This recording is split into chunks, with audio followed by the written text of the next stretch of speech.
Hey everyone, welcome back to Naruto Audio Fanfics 2.0, your ultimate destination for epic Naruto stories. I'm your friend, and today we're back with another brand new fanfic filled with action, mystery, powerful emotions, and unexpected twists. And today's story is, which is what if betrayed Naruto escaped with Yakumo and created their own world?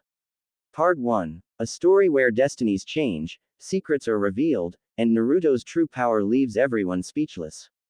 If you enjoy fanfics like this, don't forget to hit the like button, subscribe to the channel, and turn on notifications so you never miss another amazing story. Now sit back, relax, and get ready for an unforgettable journey. And now, let's start the fanfic. A blond man of 20 years of age with fox ears fluttered his eyes open in his home. Snuggled to his chest was a beautiful chestnut-haired woman of 19 with similar fox ears, only that they are colored the same as her hair. Both of them were wearing nothing underneath the sheets of the bed. He groaned as he slowly slipped out of the bed, his wife still asleep. He placed on some trousers and walked out into the balcony of his home. Down below he could see people of different races going about their business. Some were buying food from stores, blacksmiths creating armor and weapons, guards patrolling the streets, and children playing. Orcs, blood elves, trolls, goblins and tauren lived in this magnificent oasis city. And then there were the unique race that came 8 years ago, two people, lovers, a girl and a boy now man and woman, called Hanyu, a combination of animal and human. They were welcomed within the city with open arms, wanting to start a new life together. The man smiled, sighing in content about his life. He suddenly felt slender feminine arms wrap around his waist, lips kissing the large jagged scar on his back. "I thought you would be still asleep," the man said to his wife. She smiled and kissed his scar once more, the bed sheets wrapped around her slender form. "You know I can't sleep without you beside me," she answered with a giggle, but then made a serious face, placing her forehead on his back. "Something's on your mind, Koibito. October 10th, my birthday, and that day, 7 years now my love, since we left that wretched village. First of all, happy birthday Koibito, and second, no need to reminisce it every year, you know it's all behind us now." She tightened her arms around his muscular waist. But still, she knew it bothered him. She knew every year on her husband's birthday, he would have the same nightmare. 7 years ago, Naruto Uzumaki was a blond boy with 3 whisker marks on each cheek. He frowned as he packed things into a bag and storage scrolls, gritting his teeth and tears falling down his face. Damn them all. After everything I've done for them," he screamed inside his head.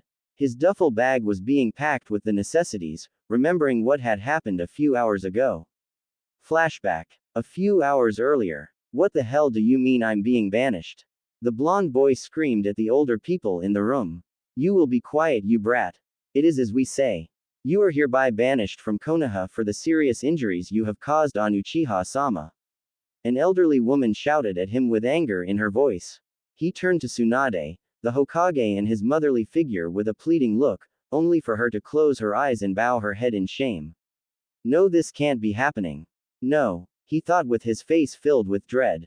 After all that's said and done, he left the room, only for his teammate Sakura to scream insults and threats at him. Demon, monster, garbage and every other insult she could muster was thrown at him. His friends didn't even bother to give him any support. The Sand siblings on the other hand, gave him a hug, saying that he is welcome to come to Suna. He declined their offer, saying it would likely cause more problems, but he thanked them in the end. With one final hug, he bid them goodbye and went straight for his apartment one last time. Flashback end. Naruto. A female voice came from at the door was his secret girlfriend, Kurama Yakumo. His childhood friend, best friend, and someone who became the love of his life in secret just a few months ago. The reason for the secrecy is that if the villagers found out they were in a romantic relationship, they would go after her, calling her demon whore or demon lover.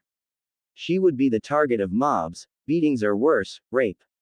So they had to be careful and always got together at night in his apartment where they would just spend their time, having dinner and enjoy each other's company. Out of all the people in Konoha, Kurama was always there for him. She was physically frail due to a condition with her body. It had to with a bloodline limit that gave them extremely powerful genjutsu, but it was also unstable. Naruto was able to save her from the demonic personality within her, but her physical frailty remained, unable to become a shinobi.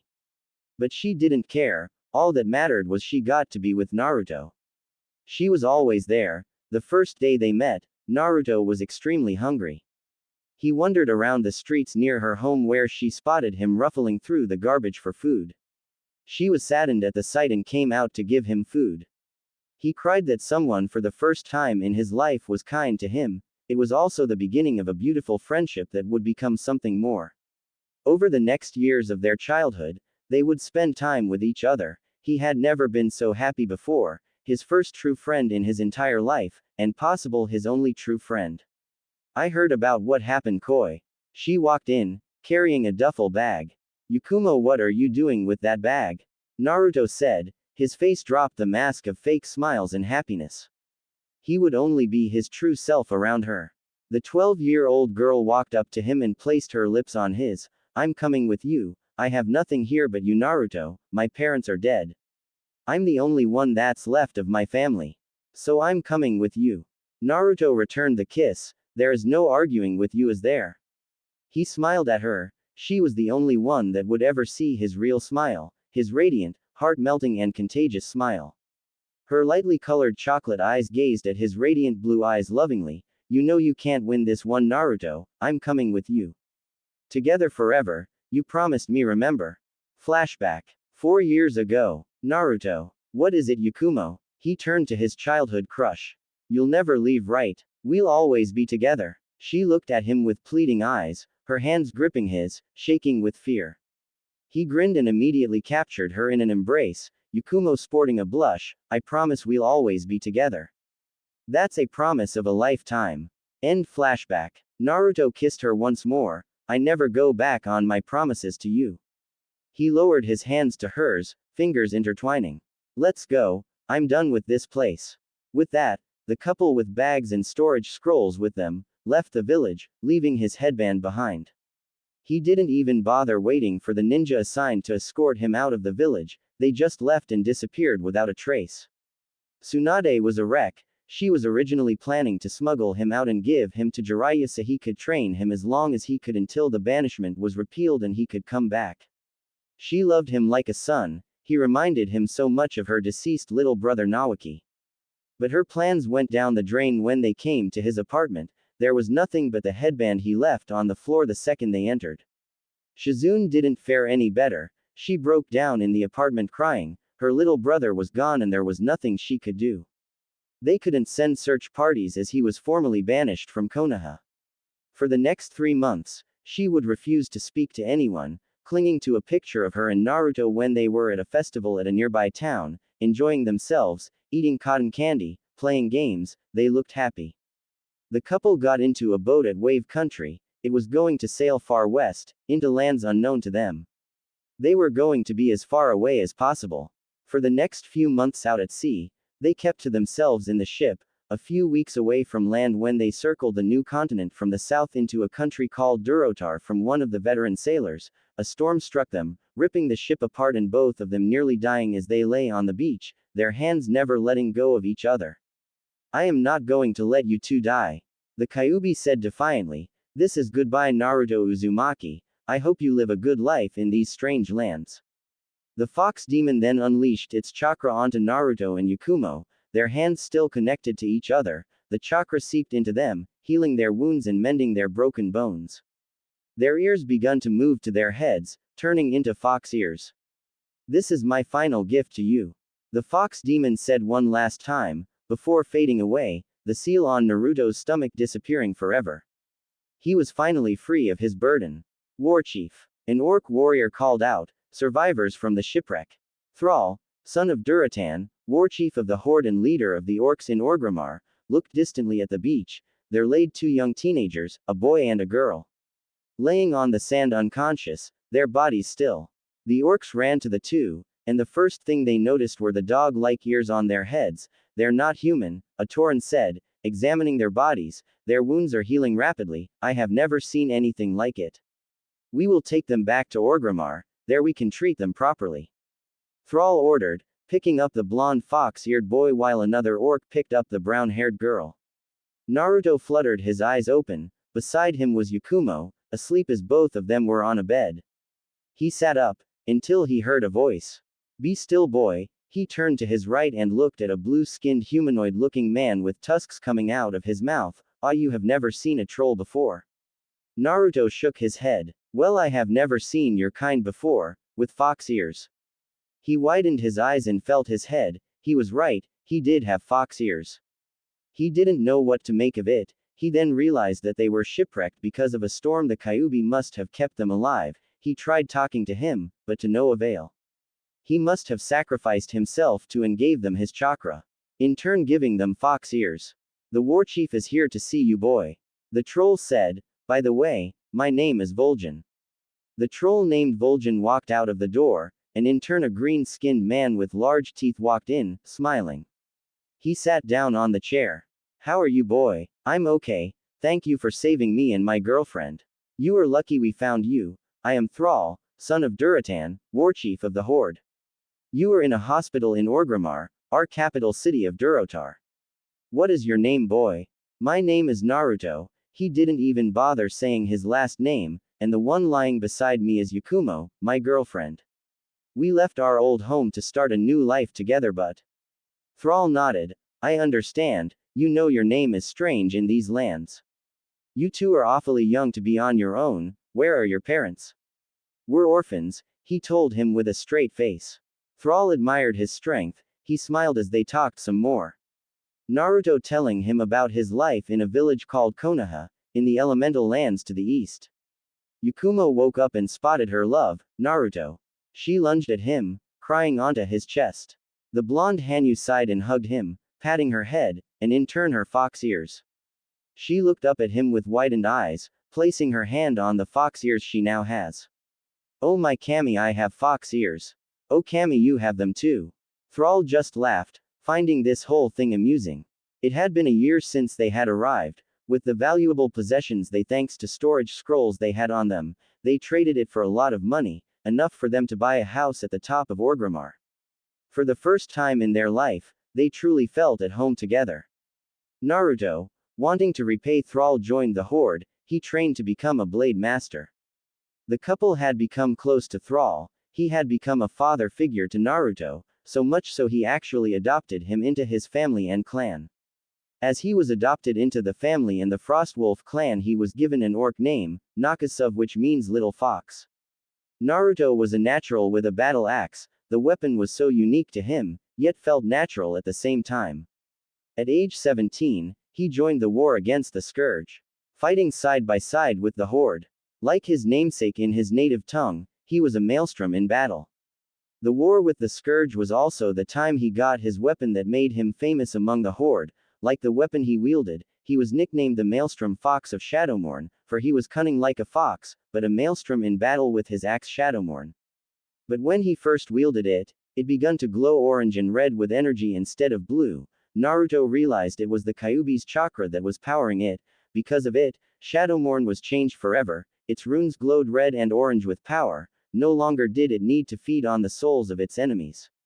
With the newly powered Shadowmourne, he was able to slay Arthas Menethil, the dreaded Lich King. He also gained a large scar on his back from the battle with Sindragosa. He was hailed a hero among the Horde.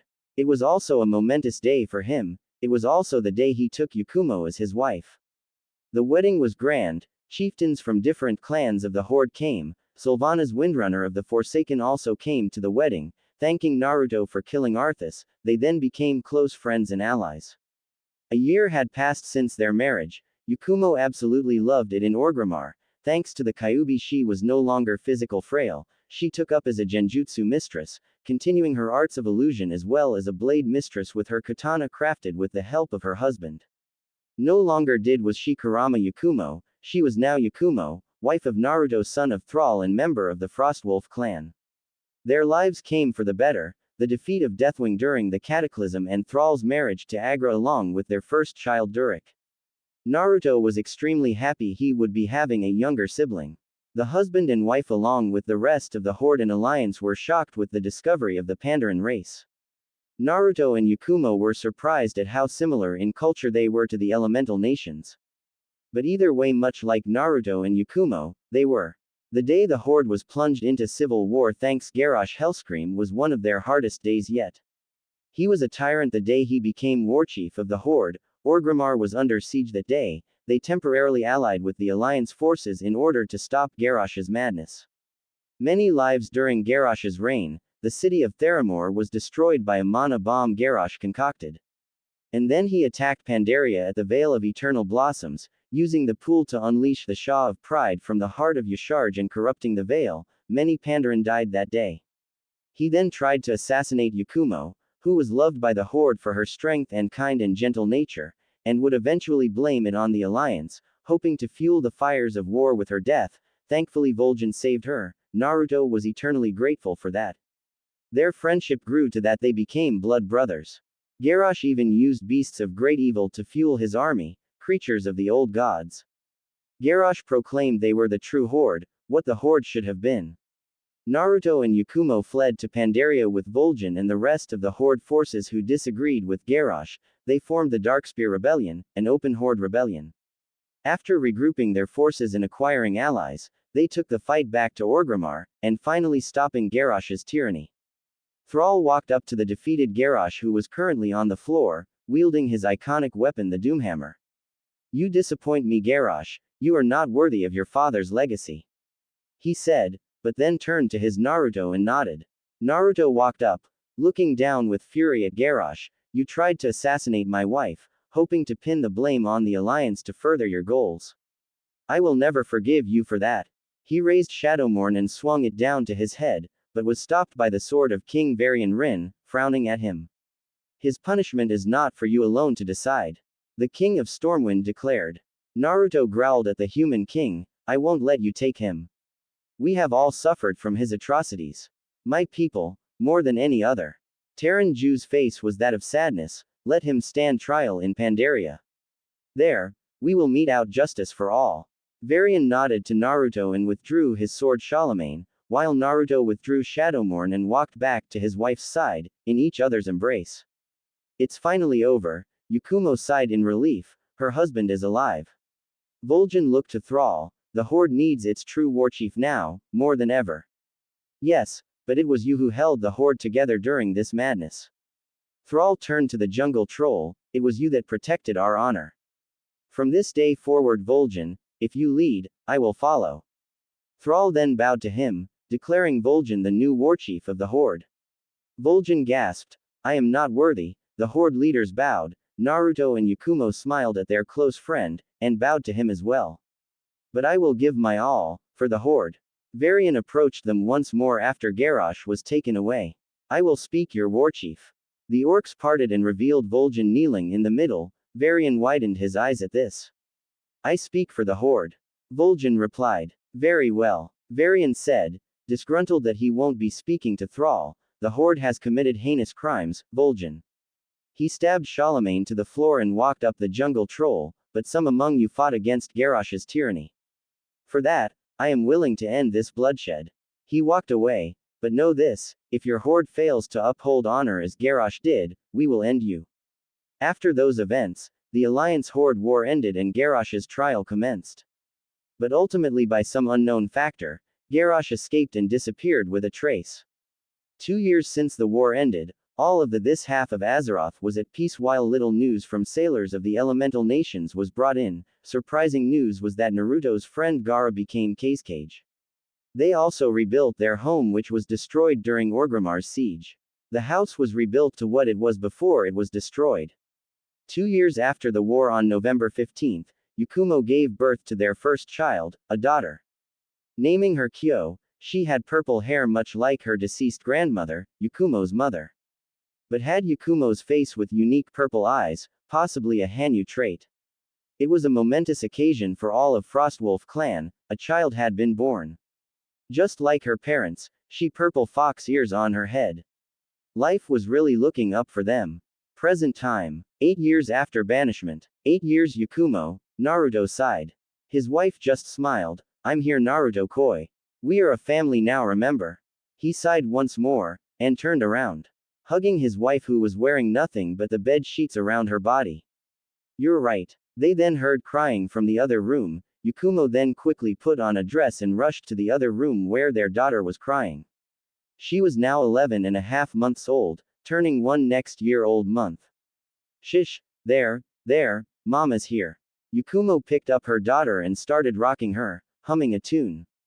With that, their daughter was fast asleep once more. Naruto couldn't help but look at the sight, his beautiful wife with their beautiful daughter. She must have had a bad dream, Yakumo said, smiling and placing a kiss on her daughter's forehead. She placed her back on the crib and looked strangely at her husband. What? You're beautiful, you know that. You told me that millions of times already. She grinned, walking up to her husband and snuggling onto his chest. But thanks anyway. The blonde Hanyu chuckled. You're most welcome, dear wife. They then walked back to their room. They heard commotion from outside, so Naruto walked out into the balcony and widened his eyes in shock. He couldn't believe what he was seeing. Traders and merchants arrived from the elemental nations, with Team Guy, Kurenai, Asuma and Kakashi. Naruto, what is it? Yakumo called out from inside their home. Take Kyo with you and go to the clan house, they are here. The female Hanyu widened her eyes. She immediately nodded and got dressed. She wore a red and white obi-style dress that did very little to hide her cleavage. Going to other room, she strapped her katana to her side and picked up their sleeping daughter and made her way out. Naruto wore his armor, its red wyvern scales and plating surrounding his body. Along with his helmet, he looked like a humanoid dragon. Picking up his battle axe Shadowmorn, he glared down at the Konoha nin walking to the Valley of Strength where the warchief's hold is located. He reminded himself, he was no longer Konoha's, he belonged to his wife and his family, he is a son of Thrall, and his home Orgrimmar. He gripped the handle of Shadowmorn tightly, gritting his teeth. He finally got the peace he wanted, the family he had always dreamed of, and he was finally loved and accepted for who he is. And now they are here to take it all away from him. His eyes turned blood red, his pupils going slit like a fox, his teeth growing sharp much like a wolf's. He then muttered the famous words all soldiers of the Horde said with great pride in their hearts. My life for the Horde. The Konoha nin were escorting their clients through the wide gates of Orgrimmar. They were fascinated by the architecture and the people living in the city. Different races of humanoid people lived in this great city. And then there were the human-looking blood elves with glowing green eyes. What intimidated them a bit were the Tauren and orcs, tall giant cow people and green-skinned people with teeth sticking out of their mouths. One of the Jonins of the group, Kurenai Yuhi, looked around and spotted someone familiar to her, a beautiful young woman with brown hair, brown eyes and fox ears, wearing a beautiful red and white obi-style dress, walking down the stairs in a hurried manner, carrying a baby girl with purple hair and the same fox ears as her, just smaller as she was a baby. Kurenai widened her eyes when the brunette looked at her. She knew this girl. She disappeared the same day Naruto had been banished from Konoha 8 years ago. Yakumo Kurama, that was her name. She now had fox ears, her body more curvaceous, she was beautiful, and it looks like she has a daughter. Sensei, what's wrong? A young woman in her squad with pale white eyes and lavender hair asked her. I just saw Yakumo. The entire Konoha group stopped and looked at her with surprised looks. Asuma Sarutobi walked up to her with a questioning look. Are you sure it was her? I'm sure, and now she seems to have fox ears and a daughter with her. I saw her look at me, there is no mistaking it, that was Yakumo. I used to teach her genjutsu, but I was ordered to stop when Sandaime-sama told me she could no longer become a kunoichi. Did you say fox ears and daughter? Wait, she also disappeared the same day Naruto was banished 8 years ago. Could it be she came with him? Kakashi Hatake spoke up, with a hopeful look on his eye. That means there is a chance Naruto is in this city. Sakura said, a guilty look on her face. She regretted calling him a demon and a monster that day. Ichiraku's the following week after his banishment left the village and moved to the land of waves, never once talking to her after what she did. A chance, yes, but not certain. We were ordered to come to these lands in hope of finding Naruto. The description from the sailors that came here matched our descriptions. We have to at least tell him first that his banishment is repealed. Kurenai reminded them. But our mission is to protect the merchants and traders as well, don't forget that. They all nodded. Sakura nodding solemnly and followed their clients to the warchief's hold in the Valley of Strength. They all hoped they would find their lost friend, and the last Namikaze. Naruto was inside the warchief's hold, beside him was his blood brother Vol'jin, warchief of the horde, seated at the throne. He notified Vol'jin who these people were, and the warchief was unhappy. He knew of his poor treatment at his birthplace, and how he was shunned. As warchief he had a responsibility to his people, and his family. He would be damned if he let them take Naruto away, and possibly the young family as well. For now he had to be civil, they hadn't done anything, yet. He hoped Yakumo and their daughter Kyo made it safely to the clan house. Right now he had a job to do, as captain of the newly reformed Korkron Legion, the elite fighting force of the Horde. He watched as the traders and merchants walk into the Great Hall along with the Konoha Nin. Vol'jin stood up and raised his arms in welcome, welcome all, to Orgrimmar, capital city of Durotar. I am Vol'jin, warchief of the Horde. A silver-haired man with his headband covering his left eye bowed. We thank you for your welcome, warchief Vol'jin. We shinobi from the land of fire, a country from the far east across the ocean, we are here as escorts and guards for the merchants and traders with us. I am Kakashi Hatake, these are my colleagues Might Guy, Kurenai Yuhi and Asuma Sarutobi with their squads. Naruto with his helmet still on turned to Vol'jin, the warchief nodded and turned to the shinobi. Now please, you must be all tired from your long trip, we have prepared rooms for you and your people to stay. We may do our business tomorrow. The four squads sighed in exhaustion. One of shinobi had frisky brown and red markings on his cheeks, at his side was a large dog as his companion. Aw man, I'm beat. I mean 3 months at sea. It's a good thing we can set up summon seals so we can travel faster. He fell to his bum and sat down, his dog Akamaru barked in agreement.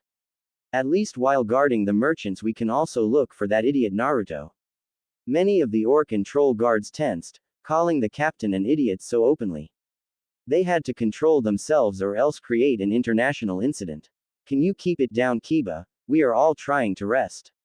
A girl with brown hair tied to 2 buns carrying large scroll on her back sat on a couch, and don't call Naruto an idiot, he did beat you in the Chunin exams.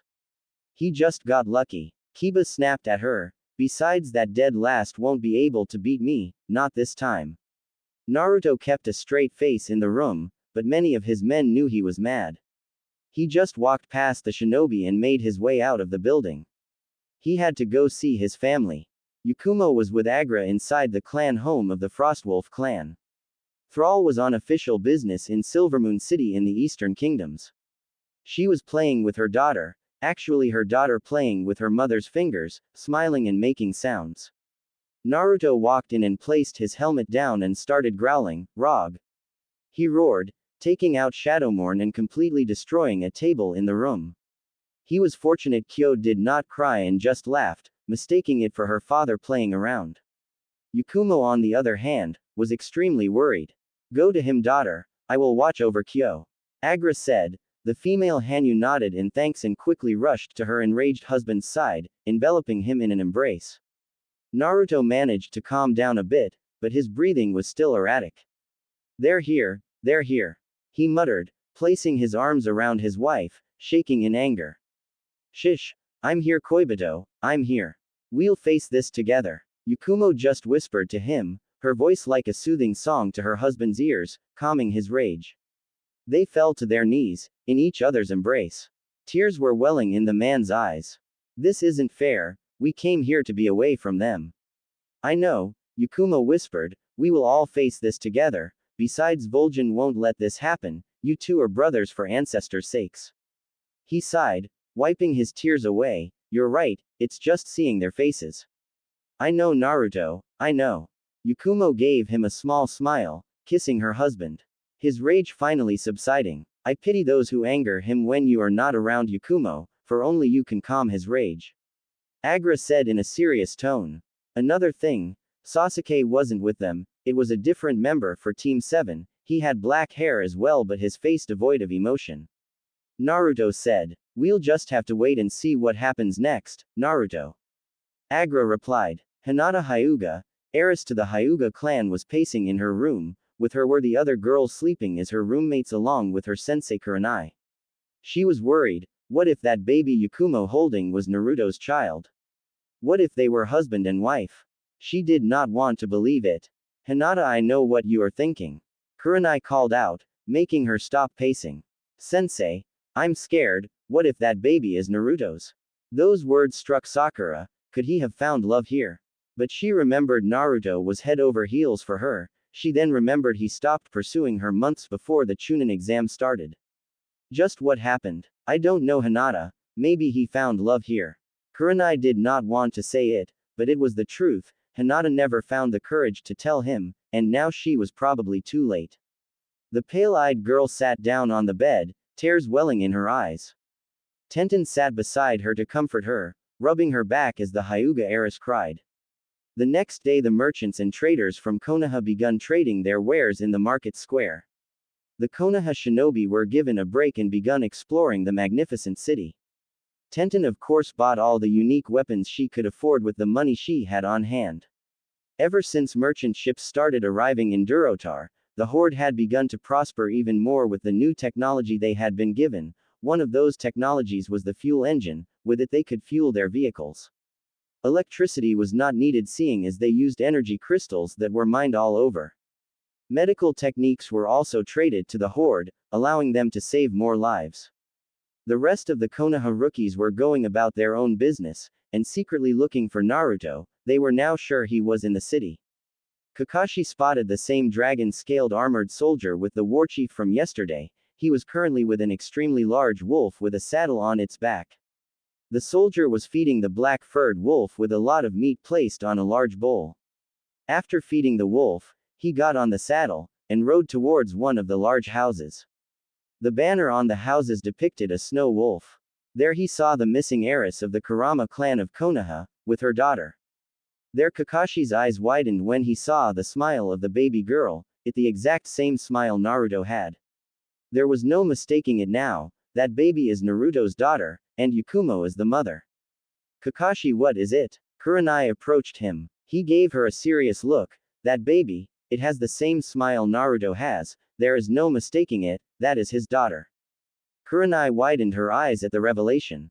She turned around to see Hinata with a look of dread on her face, tears falling freely down her cheeks. Hinata, wait. It was too late, she ran back to their room where they were staying. Kakashi-sensei, that means Naruto is here. Sakura had hope in her eyes. The silver-haired Jonin sighed, yeah, although in his mind, he doubted things would go smoothly. Something tells him that Naruto isn't the same person he knew 8 years ago. He then watched as Kurenai chased after the weeping Hyuga heiress. Things just got more problematic. Kyo was currently playing with a snow wolf plushie in the middle of the living room of her home. The Hanyu family went back to their home high up on the Orgrimmar plateau. Her parents watched with smiles on their faces as their daughter was making dribbling sounds with her mouth and patting the snow wolf plushie. She's going to be an energetic one when she gets older. Yakumo commented, kneeling down to her daughter. Ancestors help us, Naruto said in a sarcastic manner. The husband and wife laughed, causing Kyo to laugh with them, despite not knowing what they were laughing about. He then sighed, looking at his daughter sadly. It's hard, giving Kyo something I never had, something I never experienced, I have never felt. You're a good father, Naruto, in fact an amazing father. Yakumo took his hand, her thumb began caressing it. You really think so? She stood back up and gave him a passionate kiss. I don't think so, I know you are. You are an excellent provider, you spoil her, you know. And I already see how protective you are of us. You are the best husband and the most amazing father. Always remember that, my love.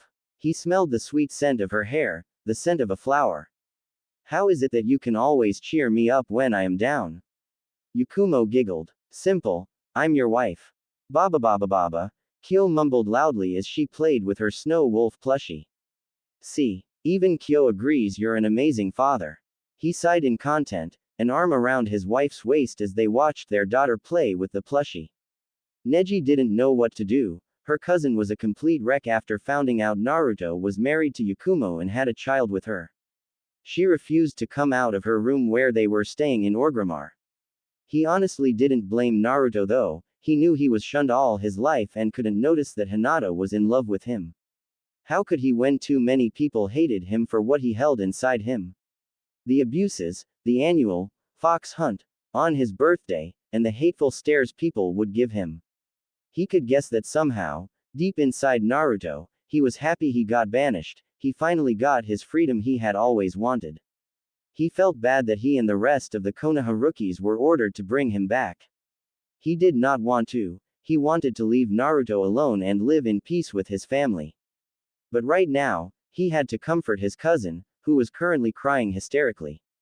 They thankfully placed silencing seals in the room so no one from the outside could hear her cries. Kiba, being the idiot he always is, according to Neji of course, just blamed Naruto for this. Neji knew Kiba had a crush on Hinata. The Hyuga prodigy just thought he wasn't worthy of being with Hinata. In time Hinata will heal, but for now once they get back to Konoha, she will be pulled from active duty until Neji says otherwise. He left the room to leave her be and spotted Ino from Team Asuma walking up to him. Ino looked at him with a sad look. Poor thing, it's practically eating her. She will learn to let go, it may be for a long time until she does, but I know she will. Neji said. I just can't believe Naruto is married and has a child. The blonde young woman said. This is going to be a lot harder for us, but he has to return to Konoha, where he truly belongs. Neji inwardly frowned. The way she said, it's as if Naruto was nothing but property because he is a Jinchuruki. He decided not to say anything and went to his room for rest. They will be here for a few more weeks and then return home through the reverse summoning seal they placed outside the gates of the city thanks to Vol'jin's permission. The next day Vol'jin was currently with Naruto and his family in his hold. They were currently discussing about Konoha possibly wanting him back. Unbeknownst to them, Kakashi was on the roof hearing and watching them. Naruto removed his helmet revealing his blonde hair, blue eyes and the fox ears. Kakashi widened his eyes in surprise. The dragon-armored man with Vol'jin was Naruto all along. He broke out of his musings about Naruto and heard them speak. So what of these ninja from Konoha, brother? What are you going to do when they wish to take you back by force? Vol'jin asked. You already know my answer, Vol'jin. I will fight back. I am not going back to that hellhole. I have everything I have ever wanted here. I got acceptance, and I got a family. Why would I throw that all away for nothing? There is nothing for me there but pain. I am a soldier of the Horde. I am no longer a Konoha shinobi. It's also a good thing that I severed my contract with the Toads so they won't reverse summon me. Kakashi couldn't believe what he heard. He did not want to go back and was no longer loyal to Konoha. What was he going to do now? He knew once they come back and tell them Naruto is here in Orgrimmar, Jiraiya will come here and try to take him back. He then heard them continue speaking. They will most likely send Jiraiya. He is their spymaster and can get in and out quickly without detection. Naruto, we could head for Silvermoon City for a while or maybe in our clan keep in Alterac Valley, we haven't been there in a while you know. And Drekthar would love to see Kyo again. Or how about visiting Kyo's auntie Sylvanas? I guess we can visit the old geezer and then Sylvanas. We haven't seen them in a while. He chuckled, but we will have to bring the Korkron Legion with me for security's sake, they are my men after all. Vol'jin, I agree brother, the Korkron Legion are our best fighting force with you as their commander. The Forsaken have taken a liking to you ever since you slew the Lich King Arthas, and the undead frost dragon Sindragosa. I got a massive scar on my back thanks to that undead dragon. Naruto grinned. Yakumo of course glared at him. Vol'jin laughed. Scars are treasured here in the Horde, you of all people should know that Yakumo. Don't encourage him Vol'jin. You do realize he almost died fighting Sindragosa. Yakumo turned to glare at the warchief. It's best if we just stay here. I'm tired of running from them, this time I will face them head on. Yakumo placed a hand on her husband's, we will face them head on, together. If things go south, you at least have the Korkron Legion by your side, and all of Orgrimmar. Vol'jin said, a grin on his face.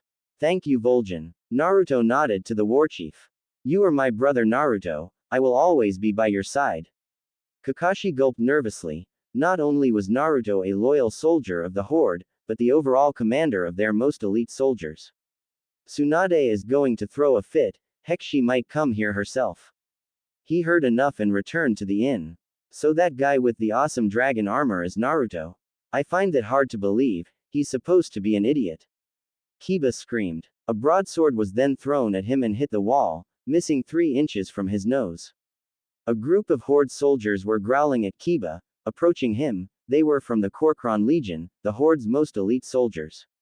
We have had enough of your disrespect of the commander. A blood elf growled along with the rest of the group. They consisted of orc, trolls, tauren and blood elves. The Forsaken and the goblins had their own elite forces as they specialized in more subtle roles. This is not good. The rest of the Konoha nin except Hinata, who was still in her room, thought. We're deeply sorry for Kiba's stupidity. Tenten bowed in apology. He always speaks without thinking straight. Hey, Kiba protested, I was only stating the facts. How dare you? An orc drew his axe, ready to fight. That dog of yours will be punished. The legionnaires charged but was stopped by a thundering voice. Enough. A voice roared from the entrance from the door. There stood the commander of the Korkron Legion, Naruto Nakasov, son of Thrall and member of the Frostwolf clan. Commander. The Korkron legionnaires bowed. We were just simply teaching them a lesson. The Blood Elf legionnaire stated. Return to your posts, I will deal with them. Naruto ordered. Yes, Commander. The Blood Elf replied with a nod. Turning to his men he said, return to your posts. The men left the inn, leaving Naruto alone with the Konoha nin. He drew Shadowmorn, setting the tip of the axe's blade to the floor with a loud clang. That is a big axe, Tenten said, stars appearing in her eyes, and started to drool at the large axe with its runes glowing red and orange. The rest of the Konoha nin stared at the blonde Hanyu, who was currently a high-ranking officer in the Horde. You haven't changed a bit in Izuka, never using your head. What was that dead last? Kiba growled. Kiba, that's enough. Kurenai scolded him. She then bowed to Naruto. We apologize for his brash behavior. We also apologize for the way you were treated during your childhood. Enough with your meaningless apologies. I know you are here not just as escorts for the merchants. You are correct, Naruto-san. Neji spoke up. We received information of a man with striking similarities to you living here in Orgrimmar, from the sailors going back and forth from the elemental countries to here. We believed it was you, and we were correct. Tsunade-sama then ordered us to take you back if we found you. You of all people know I have no intention of returning. But Konoha is your home, Naruto, it's where you belong. Sakura argued, but then found it hard to breathe when a blast of killing intent shot out from Naruto. You will speak, only when allowed to speak, Haruno. Now shut up. Naruto roared, his last 3 words almost sounding demonic from the Kyuubi's chakra. His eyes turned blood red with slit pupils before returning back to their normal blue. The whisker marks briefly appeared as well when he flared the chakra, and then disappeared. Sakura couldn't speak. The rest of the Konoha nin were deeply shocked at Naruto's behavior. He truly had changed, or was that personality of happiness just a mask? Naruto, Kakashi began to speak but was interrupted. Yakumo entered the inn with their daughter. The infant reached out with her tiny arms. Naruto then smiled a genuine smile, a smile Kakashi had never seen before. He picked up his child and kissed her on the forehead. Papa just has some business to do. He returned Kyo to Yakumo, and turned to the Konoha nin with a glare. You will all do your business here until the merchants finish. Over the course of the next few weeks until the merchants leave, you will all be under heavy watch by my men. Do not do anything you will regret, lest you all wish to return home in body bags. He along with his family then left the inn, leaving the rest of the Konoha nin shocked. He just threatened to have us killed. Tenten gasped. Most unyouthful, Lee muttered. As if he can actually do anything to us. Kiba scoffed. Shut up, Kiba. It's your fault we're in this mess in the first place. Tenten glared at him. Tsunade-sama won't be happy about this. Guy said with his head down in shame, most unyouthful. Sakura just sat down on the chair, tears falling onto her lap. Naruto, I'm so sorry.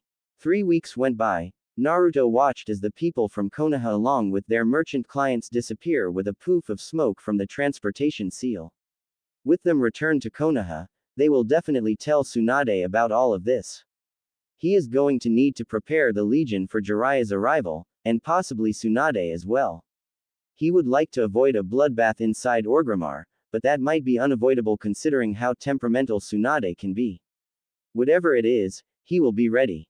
You're telling me that Naruto Uzumaki is not only a soldier of the Horde, but the commander of their most elite forces?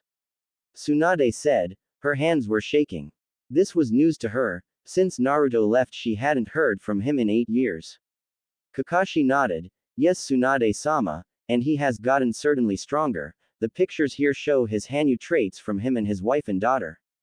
Wife and daughter. Tsunade stood up, her hands on the table, shocked, with her eyes nearly popping out. He has a wife and daughter.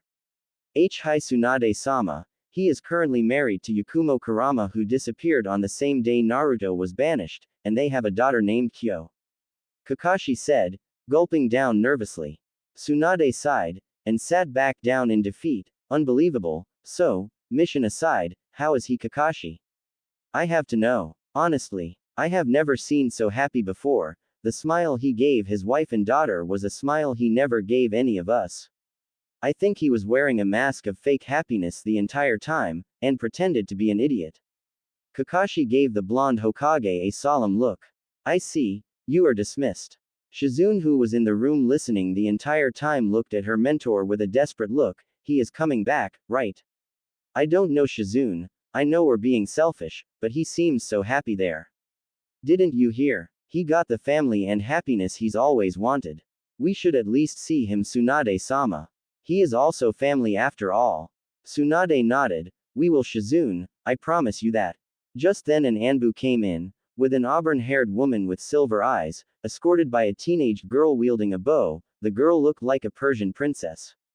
Lady Artemis, Tsunade said, her eyes widening with fear. She, along with Shizune, quickly bowed down before the goddess. You're back. Artemis glared at the blonde Hokage. Tsunade, where is Naruto? Where is my son? You banished my son. Artemis stared at the blonde Hokage, glaring daggers at her. I had no choice, it was either that or the entire village wanting his blood. Tsunade gulped. This was horrible timing. Artemis, goddess of the hunt, the moon, wildlife, virginity and birth, who was also Naruto's mother, making him a demigod. Why is my son hated in this village? He should be viewed as a hero.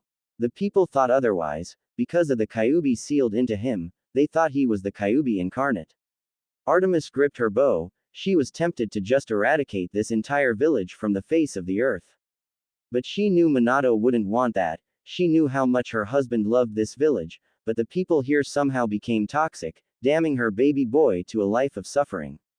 She had to find him. She will do everything to make it up to him, to explain to him why wasn't she there for him. At the same time, she is scared. She knew he might hate her for leaving him. But right now, she had to know where he is. Where is my son now? In a country called Durotar. It's at the other side of the world.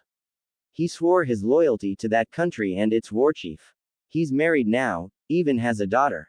Tsunade handed the goddess the picture that Kakashi left her. Artemis' mind was blank. She missed too much of his life. She took the picture with shaking hands, and gazed at it. There he was, an exact copy of her husband, but what confused her was that they had fox ears. Probably the Kyuubi had a hand in this. She smiled sadly at the picture. He was happy. His smile radiating as he held his wife and daughter. Behind them was an extremely large wolf with a saddle on the back. He wore red scaled armor, reminiscent of a dragon. His wife had chestnut brown hair with chocolate-colored eyes. My lady, is this him? Her lieutenant asked. Yes, Zoe, this is him. He looks so happy. He probably doesn't need me anymore. Tears began to fall down her cheek. Don't say that, my lady. Every child, no matter how old they are, will always need their mother. Zoe said with a stern voice. Artemis nodded. Thank you, Zoe. She wiped her tears and turned to Tsunade. Is there anything else about him? He is the commander of the Horde's most elite fighting force. They are called the Korkron Legion. It seems that place is split between two factions, the Horde and the Alliance. Recent information from our squads say that the war just recently ended between them, but relations are still hot. Another thing, a dragon that can has the power equivalent to a god was also slain a few years back, by Naruto no less. A dragon by the name of Deathwing. Artemis and Zoe gulped. Naruto slew a dragon, and not just any dragon, but one whose power rivaled a god. Might as well call him a god slayer. Artemis then took another picture, and pride filled within her. There he was aiming a bow made of dragon bone and scales at a target. She looked at another picture and it showed him riding a wolf with his daughter. Is there any way to get there, Tsunade? I have to get to him. There is, the transportation seal just at the gates. Use that and you will be at the gates of Orgrimmar, the city Naruto is living in now. You better hurry because Jiraiya is already there. Artemis' face contorted to one of rage, she absolutely despised the perverted man. Zoe herself frowned as he heard of this despicable man from Artemis herself, how extremely perverted he was, and was proud of it. He better hope I not see him near my son. Artemis growled and quickly exited the room, Zoe following suit. Tsunade sat back down, sighing in relief that the village had been spared. Naruto was currently at his home in the living, his wife preparing lunch while he watched over their daughter, now a year old a few days ago. They celebrated her birthday as a family. Vol'jin, Thrall and his family were present. Sylvanas sent a gift as she was not able to be there. Despite the Alliance and Horde no longer at war, tensions were high and the Undercity was directly under Lord Eren, near Alliance borders in the Eastern Kingdoms.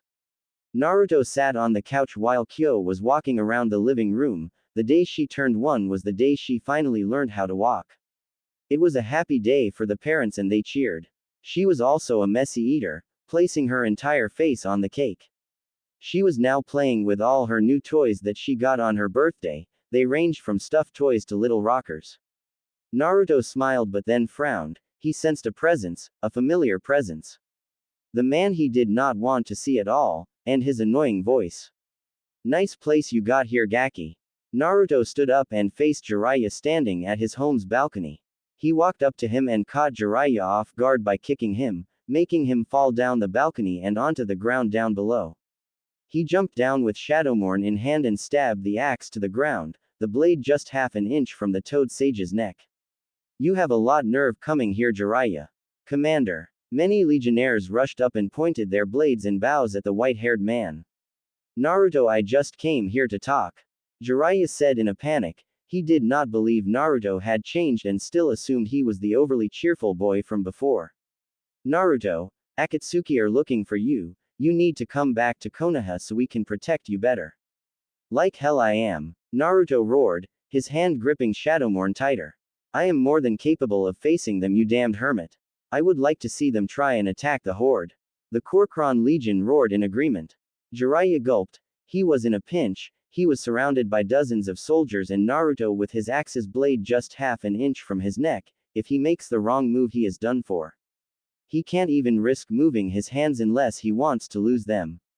If you haven't heard, Jiraiya, the Kyuubi is dead. He sacrificed himself to keep me and Yakumo alive. We both have his chakra. Besides, I have faced far worse than them. You have no idea of the battles I fought in this side of the world. Jiraiya's eyes were wide like dinner plates. The Kyuubi is gone and both Naruto and Yakumo have his chakra. Things just got more complicated. He looked at the armor Naruto was wearing. It reminded him of a dragon because of the dragon scales attached to it. And then there was the axe. It leaked dark energy, very dark energy, the runes glowing red and orange. He could sense the Kyuubi's chakra in it as well. It seems he is channeling the red chakra into it, empowering the weapon. Or was it already empowered? Leave, Jiraiya. You are not welcome here. Please, Naruto. I thought your dream was to become Hokage. A foolish dream created by a foolish child. I am not that foolish child anymore. I had a dream, and that was to start a family, which I already have. Legionnaires, escort him out of the gates. He lifted his axe, and don't even bother using chakra in here. We have created measures to prevent you from using them. The legionnaires then picked up the old hermit and escorted him out of Orgrimmar's main gate, literally throwing him out. Artemis and Zoe immediately teleported to the front gates, and the first thing they saw was Jiraiya being carried out by soldiers and thrown out, watching him fall onto the dirt. Artemis raised an eyebrow. It seems her son handled the situation quite well. The two huntresses hid themselves from him as they watched him head to the transportation seal with a defeated look. After he poofed out of existence, they approached the gates and simply entered. She then widened her eyes. There he was, her baby boy all grown up. He wore the dragon armor like in the picture, but then spotted his weapon, A gray axe with glowing red and orange runes. At the center where the handle was attached was the skull of a demon with its eyes glowing red. Naruto spotted them and her began to race, so many questions racing through her head.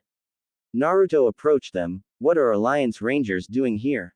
He demanded. Many of the Korkron legionnaires began to grip their weapons. Zoe noticed this. She remembered how tensions between the Alliance and Horde were high.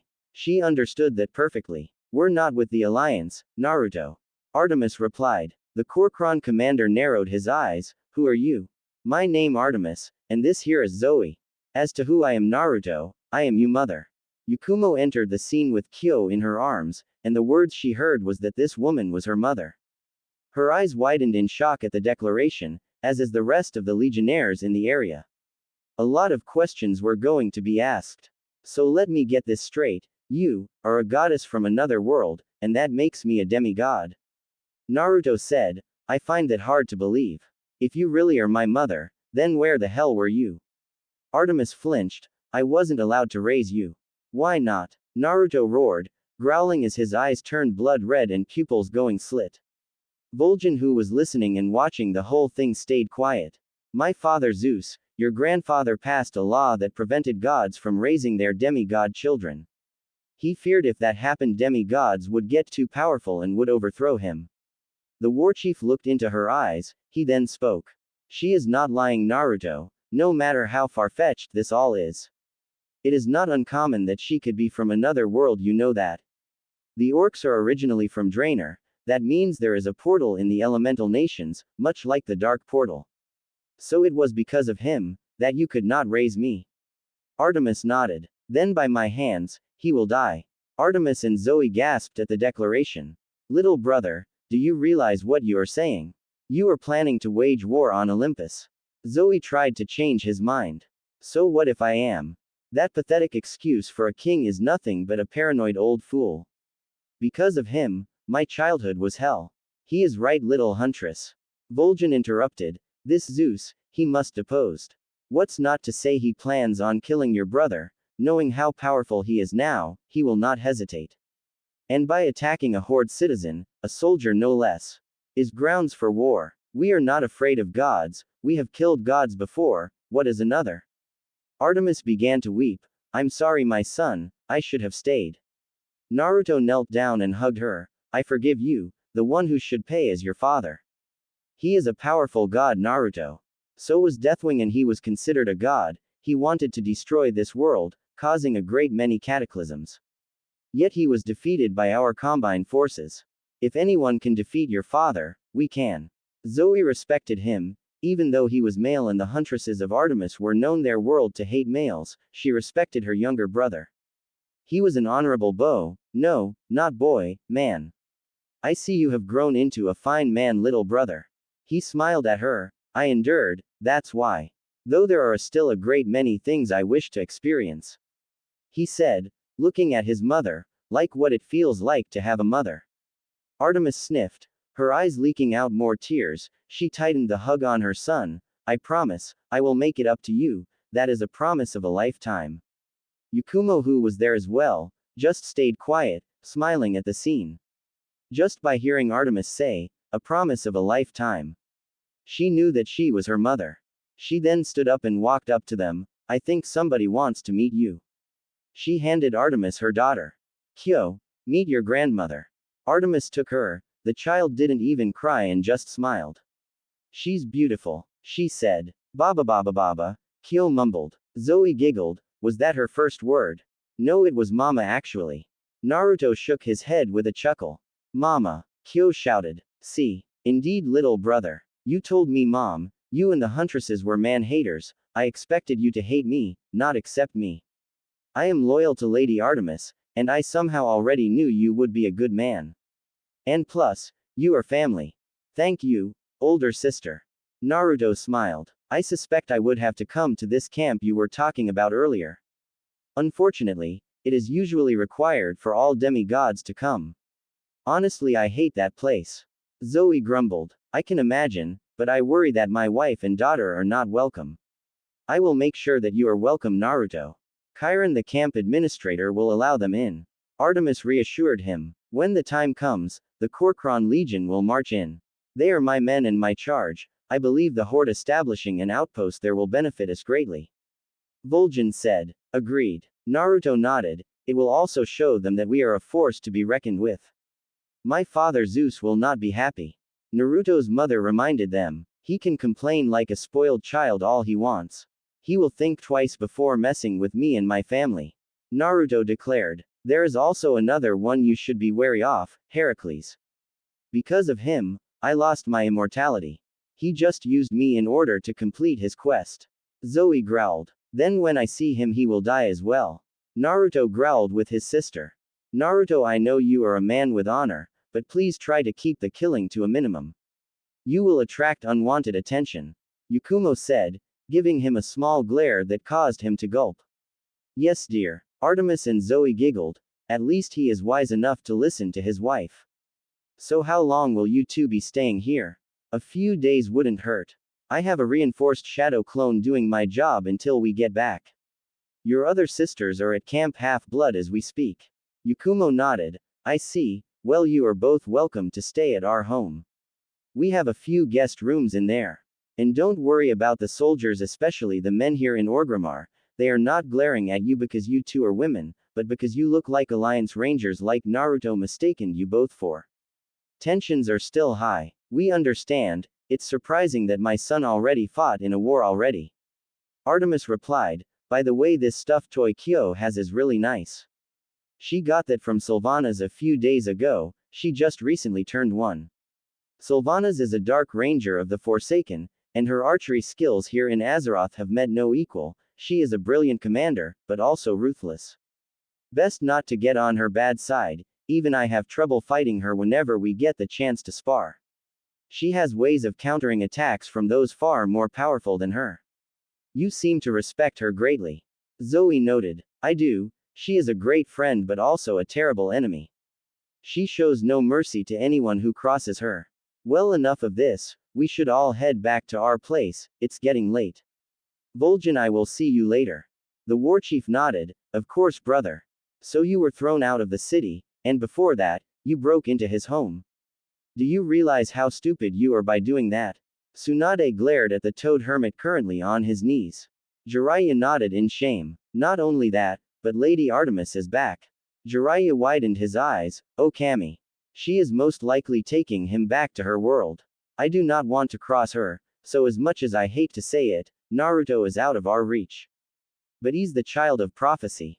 Without him the shinobi world will die. I know that, damn it. But what can we do? I want Naruto back as much as you do, but I do not want to destroy his happiness for our own selfish reasons. But we need him. Tsunade snapped at him. He doesn't care about us. He stopped caring the day we banished him. It's no one else's fault but our own.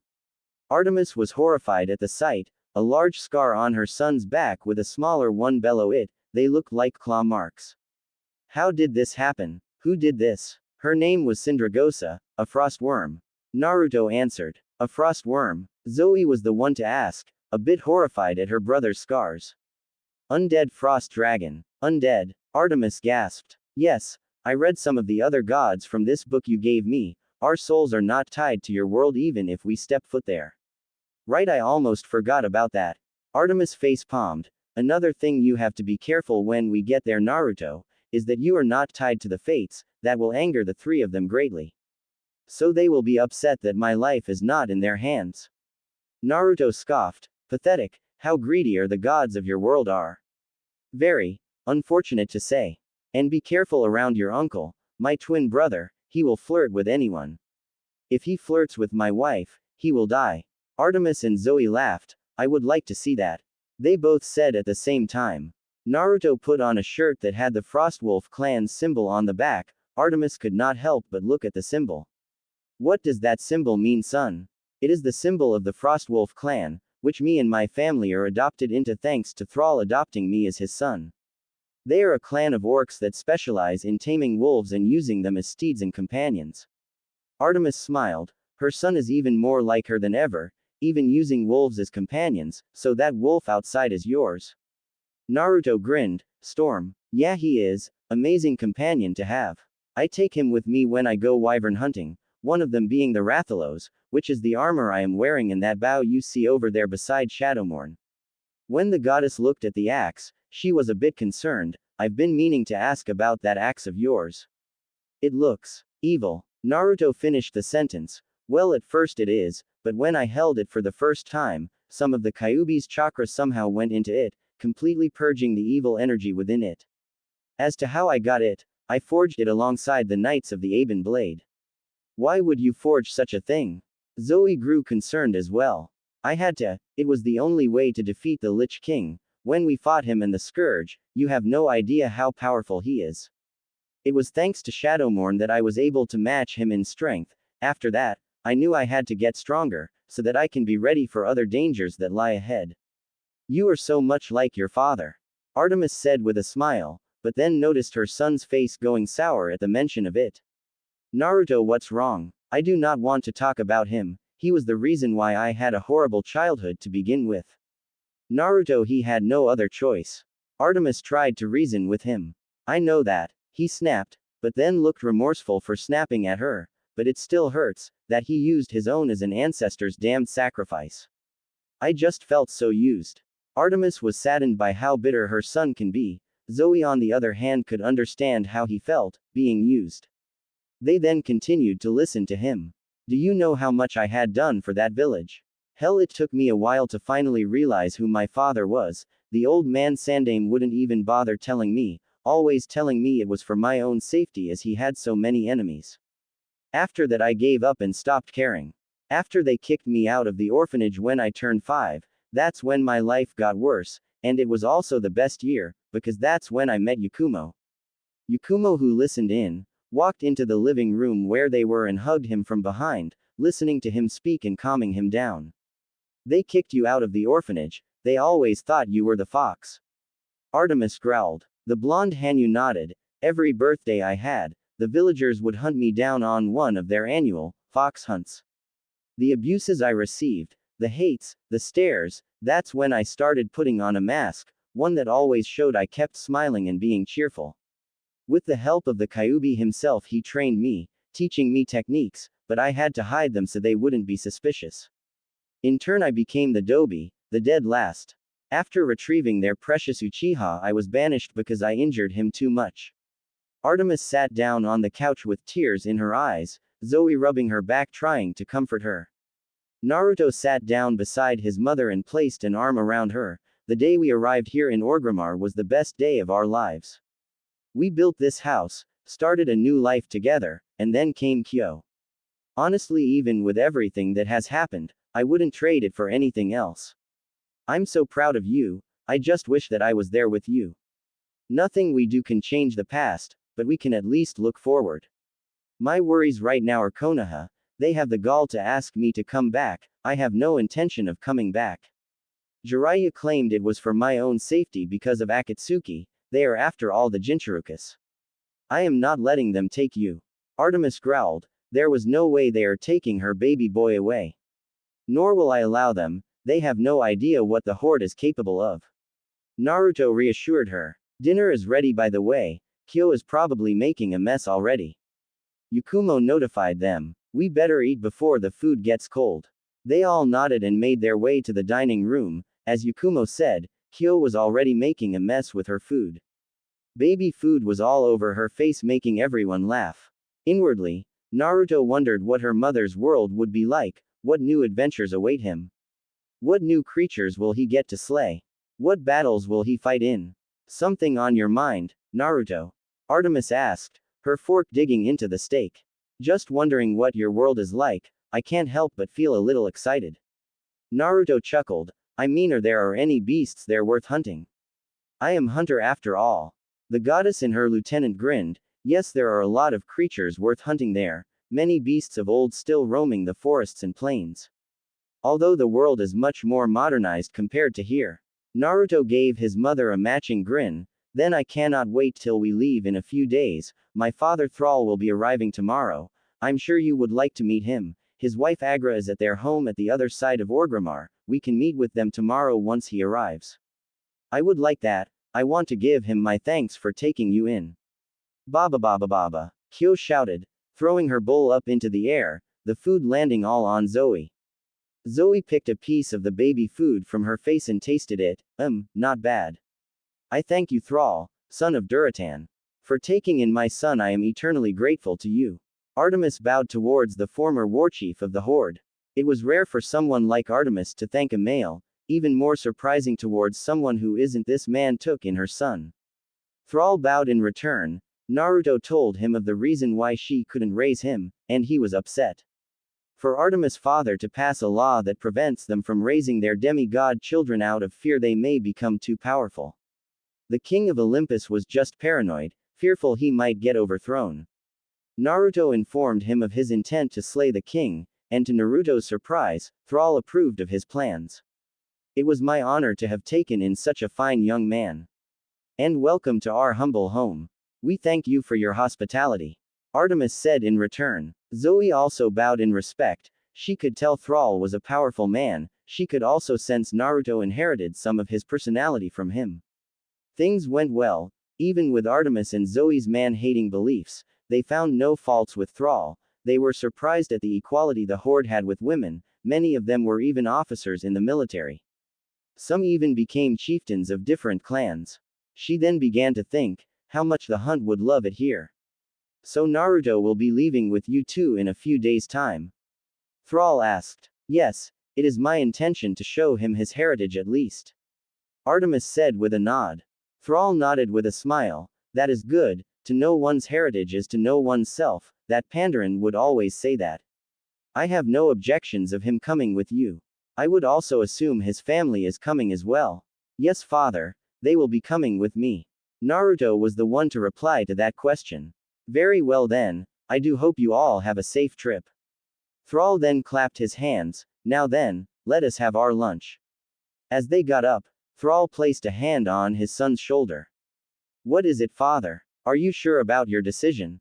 I am, father. Naruto nodded. As agreed, 6 months must pass, correct? Thrall nodded, not with a frown but with a smile. I'm proud of you, to have made this decision with your family. He was certainly not what I have expected from a man. Zoe said, the people of this world are different. She and her brother were outside the clan home, sitting on a bench as they watched the people go about their daily lives. Perhaps, but there are also those who have succumbed to the evils of this world as well. Naruto said, it all depends on the individual. My views on most men still stand though. And I respect that, but also learn to examine them first, see what their intentions are. Then you will know if he is guilty or not. Besides, I don't want any man touching my older sisters. Zoe giggled and lightly punched him on the arm. These minotaurs of your world, they resemble the Tauren, well, they are really ugly. Zoe laughed. They aren't they? I bet the Tauren would love nothing but to eradicate them, thinking them as an insult to their race. No doubt, Naruto chuckled. If I showed this to Bane, he would flip. Who's Bane? Zoe tilted her head. Bane Bloodhoof, the chieftain of the Bloodhoof clan of the Tauren, he succeeded his father in becoming chieftain. Cairn Bloodhoof, rest his soul. Zoe placed a hand on his shoulder. Seeing the sad look on his eyes, I can tell this Cairn was a good person. He was one of my father's closest friends. He was also one of the teachers who taught me how to wield a weapon. As for the bow, it came to me naturally.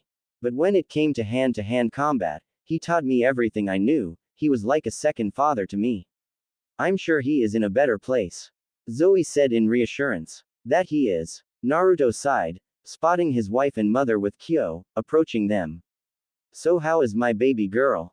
Yakumo put her on the ground, and let her daughter walk up to her father. Papa. Naruto smiled and picked her up when she approached him. I really hope this camp half-blood will cause no problems to me and my family. They won't. I will make sure of that. Just watch out for the Ares cabin, they like to fight. And the Aphrodite cabin, the girls there will try and flirt with you. Yakumo growled, they do that, they will die. Artemis laughed, you would make a great huntress. Maybe, but I'd rather settle as a wife and mother. Yakumo smirked in return. So how long till we leave?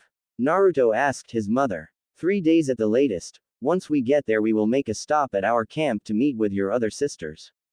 I hope they won't try to kill me, they are man-hating hunters after all. Naruto said with a straight look. They won't, Artemis giggled, they already know about you.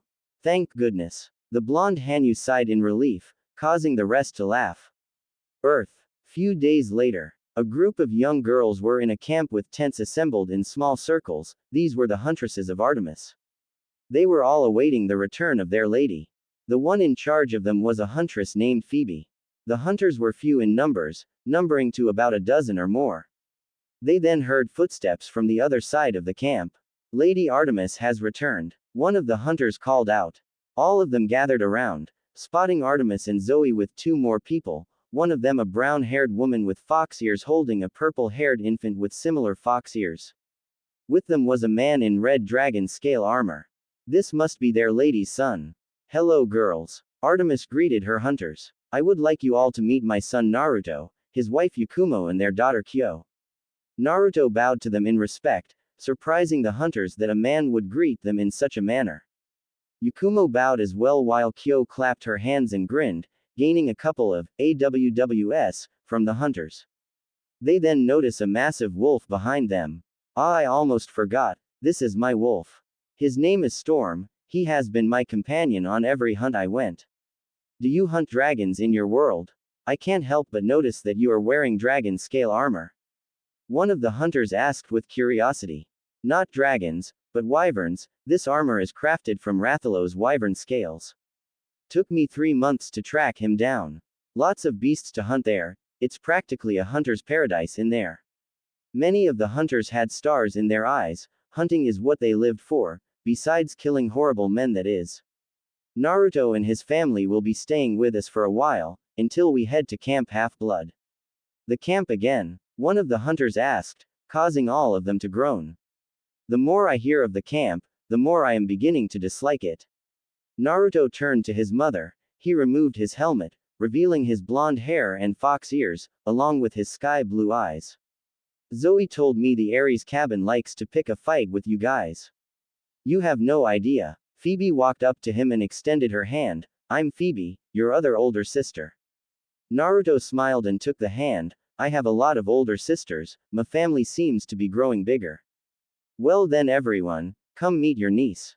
Yakumo set down Kyo onto the ground, the child looked at them with her. Kyo then grinned, Phoebe squealed and quickly grabbed her in a hug. Oh god, she's so adorable. Zoe gawked, she had never seen Phoebe like that before, ever. Naruto scooted over to his eldest sister and whispered to her, you told me she was the tough girl of the group. She is. Zoe whispered in reply. I guess Kyo brought her inner girl. Well, this is going to be an interesting stay. He looked at the large tree in the camp that seemed to have a flat surface on the top. I can set up camp up there, it will be easy. Are you sure? You can just set up a tent with us. Zoe told him with a raised eyebrow. Camping habit. Whenever I go hunting I always set up camp where I can get a good vantage point. Besides, we Hanyas can jump pretty high, it wouldn't be a problem for us. Zoe nodded in understanding. Naruto reached into his pack and took out a large piece of raw meat and threw it at Storm, who immediately caught it with his canines and begun devouring it. Many of the girls couldn't believe a wolf this size existed, it's nearly as big as a horse. He patted Storm on the head as the wolf in question munched on his lunch, growling in glee. The Hanyu then reached in for another pack that was on a cart pulled by Storm. He reached in for a wooden shaft a yard long with bladed head about 2 feet long.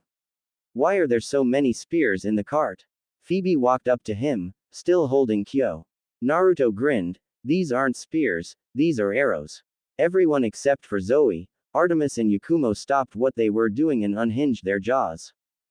Those are arrows. Phoebe stammered. Designed for killing big game, really big game. Naruto replied. He took out another item from the cart, it unfolded itself, revealing it to be a very large bow crafted from the same wyvern scales of the Rathalos. And this is it, the prominence.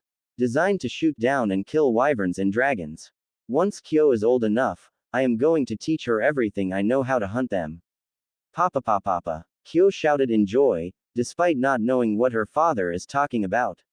She of course got another squeal and hug from Phoebe. Naruto's sweat dropped at the girl who was supposed to be toughest girl in the hunt. Dinner is ready. Artemis called out to everyone. Yep. This world is interesting. He set a large pack down that had armor with green scales. Naruto, you never showed that one. What is that? Rathian armor for gunners or archers. Bow arm over here has carapace guards. Overall, the bow arm is the most protected, just like in archery. Artemis beamed with pride at her son, to be able to use what you kill and craft equipment out of it. Oh, she just had to know more, maybe even make new bows for her and her girls.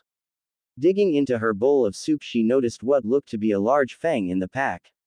What's that? Lao Shan Lung scale, a dragon believed to be as large as a mountain, never seen it of course, just spotted this scale and bought it from a traveling merchant. The monsters I hunt are from the small continents called Naru between the elementals and Kalimdor, that's where I get most of my equipment forged. It's my dream to hunt this dragon, how exciting it is to hunt something that big. He said with a gleam in his eyes. A dragon the size of a mountain. Phoebe gawked, her food nearly coming out of her mouth. Naruto nodded as he took a bowl and bread. Yeah, I'm no master hunter like the more experienced ones out there, but I know my stuff. The only elder dragon I've hunted is a Kirin.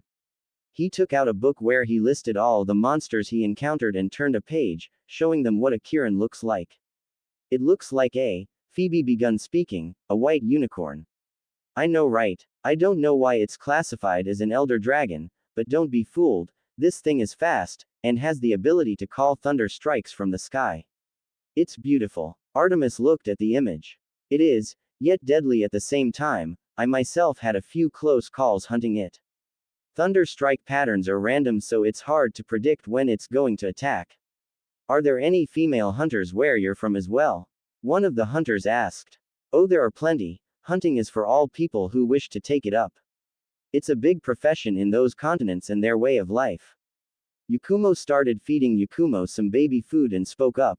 We plan on moving there once Naruto retires from military service in half a year's time.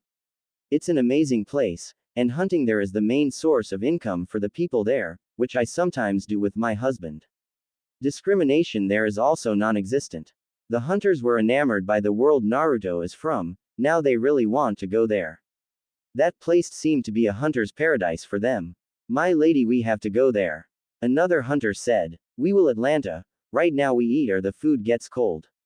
Artemis laughed. She can't blame them for being excited about the world her son lives in. She too wanted to see what that place is like. Naruto grinned. Don't worry, older sisters, I'll take you all there. The hunters cheered. They will all soon go in a hunting trip like never before. But then stopped when they heard rustling. Popping out of the bag was white-furred feline. Yoshi, what are you doing here? Naruto stood up in surprise. The feline meowed. I know that, but how in the world did you get in? I thought you stayed back home. More meowing. Alright, fine, you can stay with us. Naruto, who is that? Artemis asked. And what exactly is it? It looks like a walking cat. Everyone meet Yoshitsune. Yoshi for short, he's part of the feline subspecies of the linean native to Naru. They make great hunting companions and amazing chefs. Yoshi here is a hunter-gatherer. He feline bowed, and meowed. The reason you haven't met him, Mom, is because he was running an errand for Yakumo. By the way, did you finish it? The feline nodded and reached into his small acorn pack, taking out a couple of leaves. Oh, you brought the herbs with you, that's great. Yakumo smiled. Just set them down here, Yoshi, I'll take care of them later. She pointed to the tree stump. Yoshi meowed and set it down on the tree stump. Naruto handed him a bowl of soup and bread. Phoebe couldn't keep her eyes off the feline, he was too cute. She liked cute things. Sister, I know what you're thinking, but please control yourself, we are still eating dinner. Naruto said in a monotone voice. Phoebe pouted and continued eating, staring at the feline eating his dinner. So how soon do we all go for a hunt? Naruto couldn't resist asking. Tomorrow we resume our hunts. Artemis replied. I want to see how you do. Alright. Naruto smiled. Deal. Better get my Rathian armor cleaned up, been a while since I've used it. They continued eating when Atlanta spoke up. Can you tell us one of your hunting quests? Naruto smiled. Oh, where to begin? 2 years ago. Roar. 18-year-old Naruto, wearing his Rathian armor and wielding his trusty prominence bow, was jumping from tree to tree in the mountain forest of Yakumo, named after the village of the same name. He was sweating profusely. the Jinoga was proving to be a tough hunt for him. He heard the roar getting louder, the trees toppling over from the distance and the rustle of other trees. He was running out of time. Come on Yoshi, that trap better be ready. He jumped to another tree and made his way into a clearing where the feline was just yards away behind a bush. He jumped onto the ground and ran as fast as he could. And there he came, the Jinoga, shooting lightning bolts from the trees. Its glowing blue eyes and fur aligned with the scaled claws on its well-developed limbs. It was a sight to behold despite the number of arrows embedded on him. Present time. Jinoga. Atlanta grabbed the book her brother brought with him. Whoa, that is something else. You hunted this? She showed her other sisters the book and gasped at the beast. Naruto nodded. That's right, and he was a tough one. He then continued the story. Back to the story. The young hunter ran as fast as he could into the bushes where their trap was waiting. He dove into the bush as the lightning bolt shot at him was mere inches away from hitting him. He drew his prominence bow and steadied his aim, the beast coming right at him. And then the ground below the beast collapsed. The beast, enraged by this, shot more lightning at random areas, hoping to kill the hunter. Naruto let loose a volley of arrows while Yoshi threw bombs at it. Its chest weakening, Naruto aimed for it. He exhaled and loosed the arrow. Time seemed to slow for a few moments as the arrow flew right for the beast's heart, striking it dead. The Jinoga let out one last roar and fell dead. Naruto was panting. Some pieces of his armor were torn from the close encounters with the fanged wyvern. Wounds were already beginning to heal thanks the red chakra living inside him, but it did not recover him from exhaustion and some bodily pain. He fell to his knees while Yoshi brought him an energy drink. Thanks, he said to the feline as he took the bottle. Ancestors, was that tough? He fell to his back and gave out a weak laugh. I did it. He silently screamed in victory. He finally slew his first Jinoga. That was the day he also started to make a name for himself, for someone so young to slay an immensely powerful beast. Present time. The hunters were all bug-eyed after the story. Now they really wanted to come there and start hunting those monsters. Naruto chuckled. There was also this one time a spoiled princess from one of the kingdoms wanted a gobel for a pet. I mean, she offered 100,000 zeni for it. I wasn't about to pass up on such an offer. For me it meant one step closer to buying a really nice house there. Besides I've hunted gobel several times, it was not a very difficult hunt to do when you already know how to hunt one. So where do you plan on moving after you leave the Horde military? Phoebe asked. Yakumo village, around where I killed my first Jinoga. That place is just absolutely beautiful as Pandaria. The hot springs, the air, and the people, it is just, I really don't know how to put it in words. Naruto gave out a happy sigh. Yakumo nodded. It's our dream home. Soon we will be able to live there. Thrall gave us his blessings already, so he just gave him the condition that he remains in the military for another 6 months. Artemis smiled, but then realized how late it was. Alright girls, it's getting late and we have to be up early tomorrow for our quest. Many of the younger hunters groaned in displeasure, wanting to hear more stories from their brother. I'll tell you more tomorrow girls, listen to mother. Naruto said, chuckling at them. Tomorrow the hunters have a quest to find 2 children of Hades. Yoshi touched Phoebe's knee, wanting to introduce himself personally. Seeing she kept looking at him, Phoebe on the other hand tried really hard not to squeal and grab him in a life-squeezing hug. Felines were just too damn cute. Mother, what did you do to my axe? Artemis giggled at her son, handing him a silver ring. I blessed it along with your armor and weapons. They are now more sturdy than ever and can kill the creatures of this world. As for your axe, I turned it into a ring that you can take anywhere. Just twist it and it will turn back to its original form. Naruto took the ring and gave his mother a kiss on the cheek. Thanks mom. Anything for my son. Now let's all get going. We have to find Hades, children. Perseus Jackson stared in shock as several arrows struck the disguised manticore named Dr. Thorn. Inwardly, he thanked the gods for the interference as he wanted nothing more than to get back to Camp Half-Blood and have a nice, peaceful time just once. His best friend Grover Underwood just had to get into trouble today. Was it too much to have a break from monsters? Apparently so. The hidden monster hissed in pain as he plucked the arrows out. Percy's friend and crush Annabeth Chase sighed in relief. The hunters. To his right, a raven-haired girl dressed in punk clothes named Talia Grace groaned, "Oh, wonderful." The son of Poseidon looked to where the arrows flew from, and was shocked when he spotted hooded girls around his age, some even younger than him. But what confused him was one of them was male and looked like he was at least 18 to 20 years old, wearing green dragon scaled armor with some kind of cap with goggles on top. His left arm had a carapace guard to where he was wielding a massive bow that looked like it was made out of red dragon scales along with leather straps with different pockets and equipment attached to it.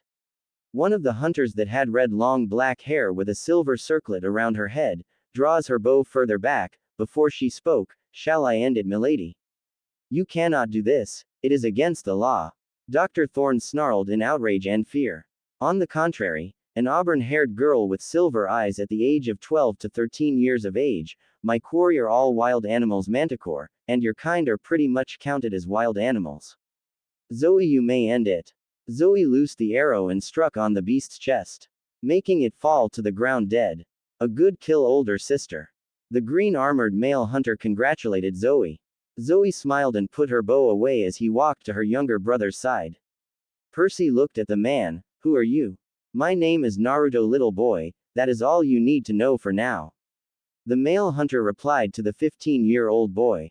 Artemis walked up to the children of Hades, both of them huddled on the ground. The older sibling, who was a girl of Perseus' age, grasped her younger brother tighter. "Who are you people?" she asked them hesitantly. "My name is Artemis, child, Greek goddess of the hunt, moon, virginity and childbirth. I have come here to see you and give you an offer. But first, you must know who your father is, Bianca D'Angelo."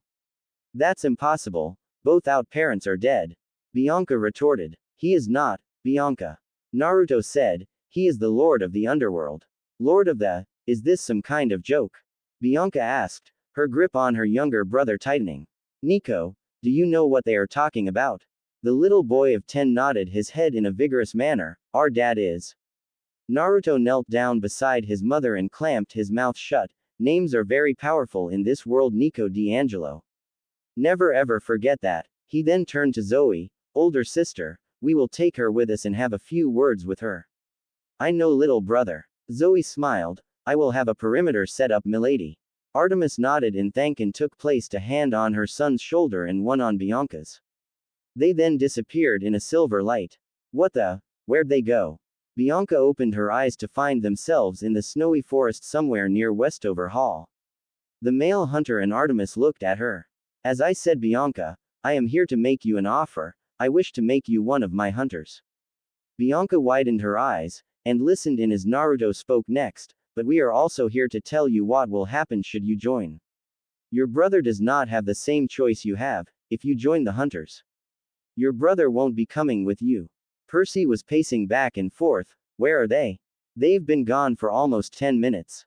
I'm sure they're fine. Lady Artemis is with them." Grover replied. "But what about that other guy? None of us has ever seen him before.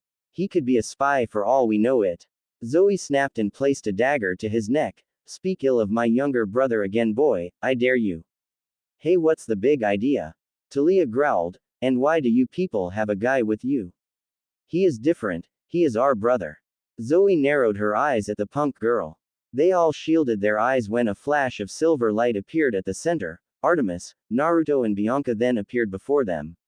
Nico ran up to his sister and gave her a hug. The two hunters approached Zoe. Her answer was no, she did not want to be away from her brother. Zoe nodded in understanding. "What offer?" Percy asked in suspicion. "She offered me to become one of her hunters," Bianca answered, widening the eyes of the son of Poseidon. "What? No, she has to go to Camp Half-Blood." Thwack! A large yard-long arrow with the head almost 2 feet in length flew to the left of Percy's head, embedding itself onto the tree. "Know your place, son of Poseidon. Or did you not listen that she already said no to the offer?" "Naruto," Artemis spoke softly to her son. Naruto bowed to his mother. "Forgive me, I was out of place." Artemis just nodded. She turned to Bianca and told her, "I will respect your decision, family is important after all. But know this, there will always be a place for you." "Thank you, Lady Artemis." Bianca bowed in gratitude. I can see why you don't like Camp Half-Blood. Naruto said, carrying his daughter with him while Yakumo was chatting with her mother-in-law. I expected more from these demigods. Zoe groaned and nodded. Now you know how I feel, not to mention we get into fights sometimes with the Ares cabin. Ah yes, you told me about them, you said they can be quite arrogant and boastful. The huntress sighed, you have no idea little brother. Ah hey there little sis. Shut up Apollo, and we're twins. Artemis shouted at her idiotic twin brother. Apollo just waved her off and stared at the brunette fox girl. Hey there beautiful. Naruto's eyes went blood red. Hold her for a second. He handed Kyo to his older sister and stomped his way towards the idiot hitting on his wife. He grabbed the sun god by the throat, red mist seeping out of his body and an infernal growl, which got the demigods who were with them to huddle together in fear. Were you just flirting with my wife, uncle? He growled once more, his voice sounding very demonic. You must be my nephew, hey, hi. Apollo could feel the grip on his neck tighten. By Olympus he's strong, very strong. Naruto, as much as I'm enjoying this, put him down. Artemis said sternly. Her son let him go, dropping him onto the ground, coughing and wheezing as he gasped for air. A feral dog-like growl was coming from Naruto, staring at him angrily. Yakumo simply intertwined her fingers with her husband's, and immediately his anger started to fade, his eyes turning back to their normal blue, and his whiskers disappearing from his cheeks. You just had to flirt with her, didn't you? Artemis gave her twin brother a deadpan look. I didn't know. Know what, uncle? Naruto glared at him. Nothing. I said nothing. Apollo panicked. Many of the hunters laughed. It was priceless to see Apollo put in his place. Yakumo just rolled her eyes at the sun god and walked up to Zoe, smiling as Kyo was handed to her. Percy and his friends were shocked that this extremely beautiful fox lady was Naruto's wife. She was even far more beautiful than Aphrodite. And even more shocking that Apollo called him nephew. It's as if he was saying that he was Artemis' son, but that's not possible. She swore to a life of maidenhood. Apollo, I need your help. I need you to take the hunters and the demigods to camp. The hunters groaned. They did not want to go there. But first things first. No talking to my hunters and my daughter-in-law, and no flirting. Got that? Apollo nodded vigorously, not wanting to incur the wrath of his sister and nephew. Mom, where are you going? Naruto said. There is a beast out there as well. I did not tell you this, but I have a mission to hunt a creature that has the power to destroy Olympus. If it is a large creature, then I'm coming with you. As much as I want to let you come with me, now is not the time. I must go alone and use all my skills to hunt it down. Naru hunting rule. When hunting something you do know, never go alone. It will always end badly. I am not letting you go alone, Mom. Naruto's eyes were determined, he was not taking no for an answer. Besides, you wanted to see me in action, well, here's your chance. He definitely is your son Artie, he has your determination. Apollo chuckled. Artemis sighed. Apollo was right, her son does have her determination. She sighed but smiled at him. I wish you hadn't inherited my determination. Very well, you may come. Naruto smiled and turned to glare at Apollo. Flirt with my wife again, and you will die, I promise you that. Apollo gulped and nodded nervously as the hunters snickered. Yakumo gave her husband a passionate kiss that got the girls and even some of the hunters to blush in embarrassment at the scene. Stay safe, my love. I will, he replied, before handing her the ring of Shadowmourne. She was about to protest before getting another kiss from him. There was just no argument to that. He then turned to the feline. You and Storm will take care of them, okay? Yoshi nodded and meowed, giving him a salute. With that, the mother and son left, leaving the demigods and hunters with Apollo in his chariot. Apollo's chariot then turned into a bus. He commented on the fact that Yakumo's brown hair was somewhat similar to Artemis' auburn hair. Naruto must have the same taste in women. He chuckled. All right, everyone. Next stop, Long Island. Who wants to drive? Yakumo twisted the ring and out came Shadowmourne in all its terrifying glory. She held it out like it weighed nothing and pointed it to Apollo's neck. You will drive, and because there is a baby on board, you will drive safely. She said in a very sweet tone. Apollo gulped once more, nodded in a panic. Yep, Naruto had the same taste in women as his father. Yoshi sat in the back with the rest of the hunters and Yakumo. He took out a rattle that Kyo absolutely loved and shook it, causing the baby to make a cute sound. Percy gawked at the cat, walking cat, intelligent cat, he just could not process it. By the gods, a walking cat. Why is there a walking cat with them? Annabeth couldn't stop staring at the feline, it was something she had never seen before. As a daughter of Athena, she must know where they're from, what do they do, their diets, their behavior, their skills. She must know. Yoshi just sat there, unaware of the daughter of Athena wanting to know everything about his kind. Shaking the rattle as the 1-year-old Hanyu laughed and clapped her hands, watching the family feline shake her favorite noise-making toy.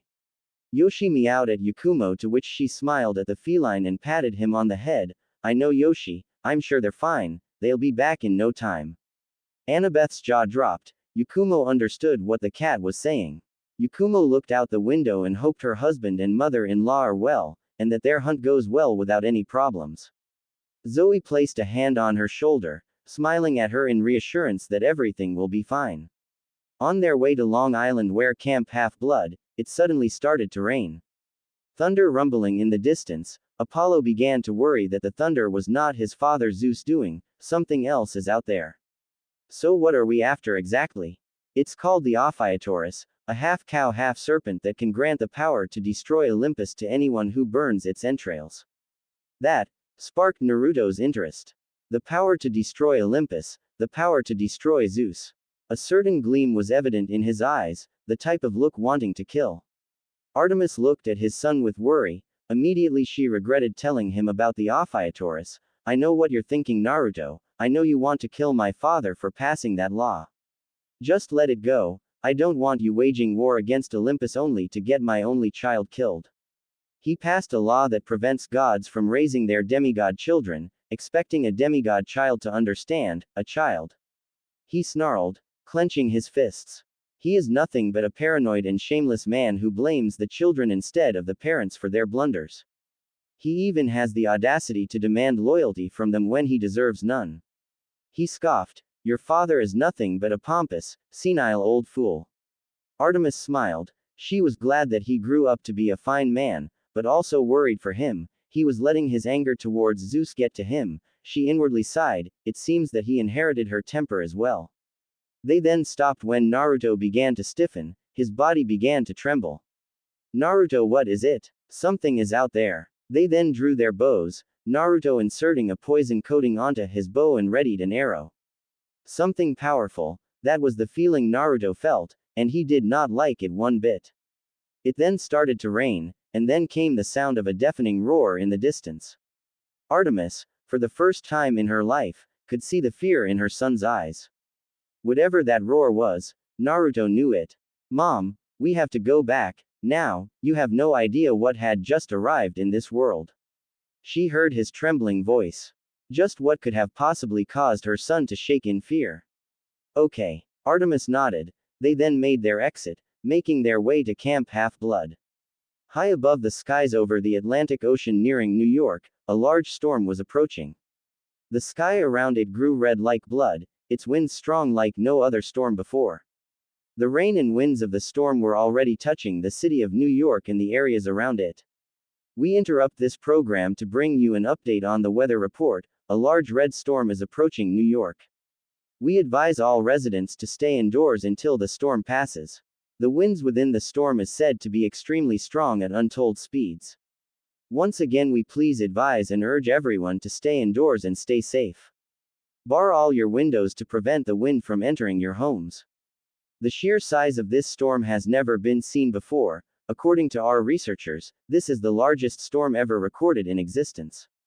An unfortunate propeller airplane was flying through the storm, the pilot struggling to as the instruments in the plane went haywire. Below the plane, a large white serpent-like creature with fins flew below the plane, and then around it. The pilot could not believe his eyes at what he was seeing. The plane then entered the eye of the storm, as the pilot observed the beautiful creature fly above him, and then from within its mouth, came a beam of air and water slicing through the plane's fuselage. The pilot screamed in terror as he plummeted down into the sea. There revealed a dragon in all its beauty and splendor, spreading his white wings and fins.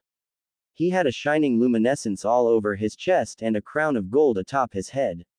It then let out a deafening roar, a roar so powerful all of New York and Olympus heard it. The true god of the heavens has arrived. Artemis and Naruto got back to Camp Half-Blood safely. Every camper were in a state of confusion as to what that roar was. Naruto, Yakumo called out, running to her husband with relief in her voice. Tears were welling in her eyes as he was in her embrace. I feared the worst when we heard that roar. I'm here, love, we're all right. He kissed her scalp and stroked it.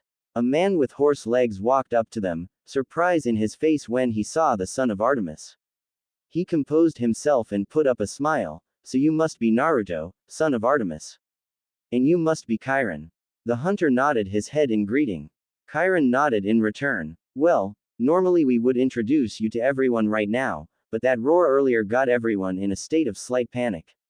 Not to mention a huge storm is coming our way, and this storm is nothing we have seen before. Lord Zeus isn't even responsible for the storm. This was a shocker to Artemis. What? Father isn't responsible? No, it's not. Tell me, Chiron, is the sky around the storm red like blood? Naruto said, gaining everyone's attention. Yes, it is. Come, everyone is at the big house, you can tell us there. Everyone quiet down. We have a new addition. This is Naruto, son of Artemis. Chiron announced, gesturing the green-armored hunter who bowed at them. This god gasps and whispers from the demigods, shocked that Artemis would sire a son, and give up her maidenhood. Alright everyone, as you all know, a very loud roar was heard all throughout New York and Olympus, and a storm that is coming, that is not Zeus doing. Naruto here claims he knows what that roar is. Oh yeah, a son of Ares scoffed, what is it then? Naruto ignored the boy, his name is Amatsumagatsuchi, an ancient dragon from my world called Azeroth. It is a dragon far older than the Olympians, and possibly as old as some of your primordial gods. Artemis gasped. Along with the hunters and the campers, Yakumo tightened her hold on her daughter. Chiron looked at male hunter wide-eyed, a dragon from your world. Naruto nodded. Amatsumagatsuchi, also known as the god of the heavens, the storm dragon, and heaven's judgment. A year ago, me and 3 friends hunted it down, it was a nightmare.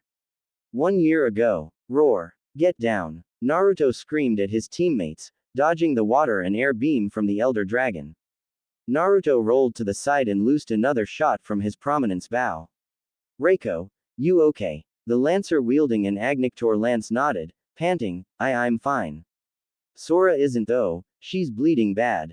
We have to get out of here. The elder dragon was enraged, letting loose a full blast of tornadoes at them, causing the hunters to take cover behind very sturdy rocks. You don't have to tell me twice. Naruto shouted in reply. He picked up the huntress, who had Yakumo slicers on her back. She was trying hard to stay awake. Hold on, Sora. Reiko. Dino. Cover us. Right. The lancer and bow gunner nodded. Reiko with his large shield covered their escape. The door to their escape had to close from the outside, where the dragon was. Naruto handed Sora to Dino. Get her out of here, I'll close the door. No way, man. What about you? What about Yakumo? Dino protested. I'll think of something, now go. Naruto grabbed the old lever controlling the door, the wind getting stronger and stronger.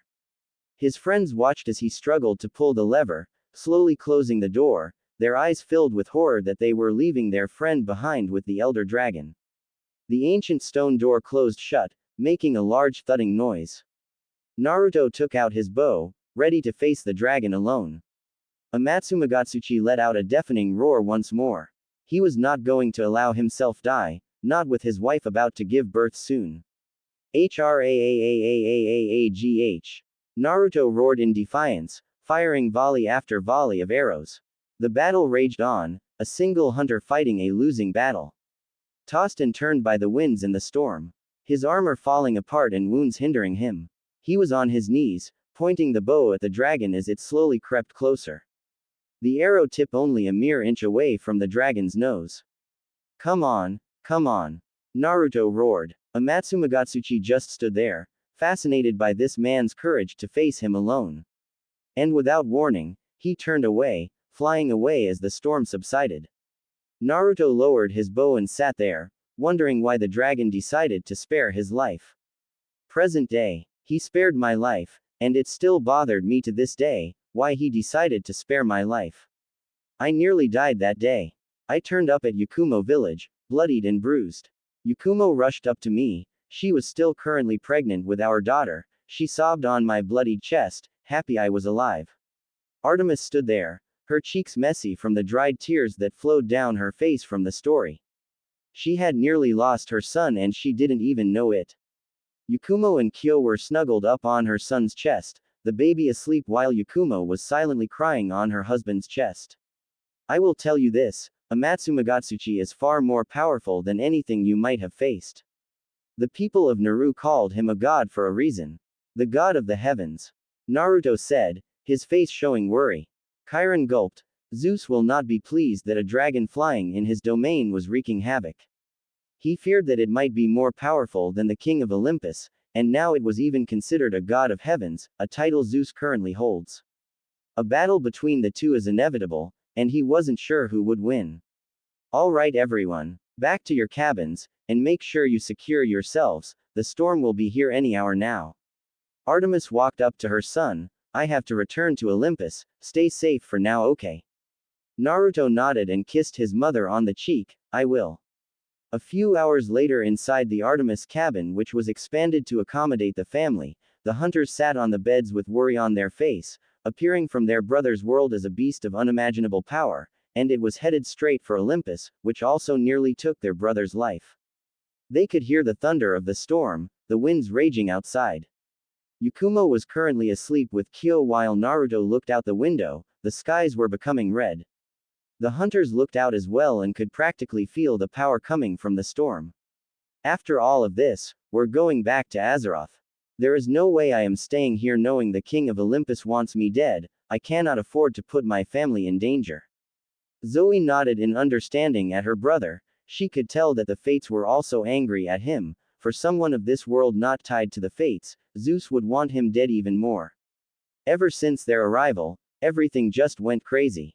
She was even tempted to go back with him, knowing that she won't have to worry about the Olympians and the problems of this world. What of the dragon though? Is it going to stay here? I doubt it. Naruto shook his head. He will definitely go back through the portal it went through. I heard of legends of a portal at the ancient mountain where it resides. I'm not really surprised it is true, knowing that is not his domain. He will leave, but not for a few days. The storm will pass by tomorrow, but a fight between the king of Olympus and the elder dragon is inevitable. Many of the younger hunters were scared. Never had a beast of incredible power scared them before. Not that Naruto could blame them, he just told them of how it nearly killed him before sparing his life. It was obvious, it was a very intelligent being. We'll probably leave in a few days, we weren't planning on staying long anyway. Naruto muttered, his eyes never leaving the sight of the storm. Do you think we'll be able to fight it? Atlanta asked. Not a chance, even I couldn't beat it. With the equipment you all have right now, no. Better to leave it alone and plan ahead. I know you all face beasts before, and I can tell may have died. If I was a member of the Hunters Guild police, I wouldn't even let you go within a few kilometers of it. The hunters reluctantly nodded. Naruto knew the dragon more than them, so they had to trust his judgment. So Atlanta asked her next question, what's the Hunters Guild? You never told us about that. Naruto looked at them and smiled. They are the governing body of Naru. They have outposts on every village within the continents. They work alongside the Elder Dragon Observation to monitor every species of monsters. The guild has outposts in almost every small village, also being able to evacuate these small villages if there are imposing threats. They are actively trying to recruit as many hunters as it can.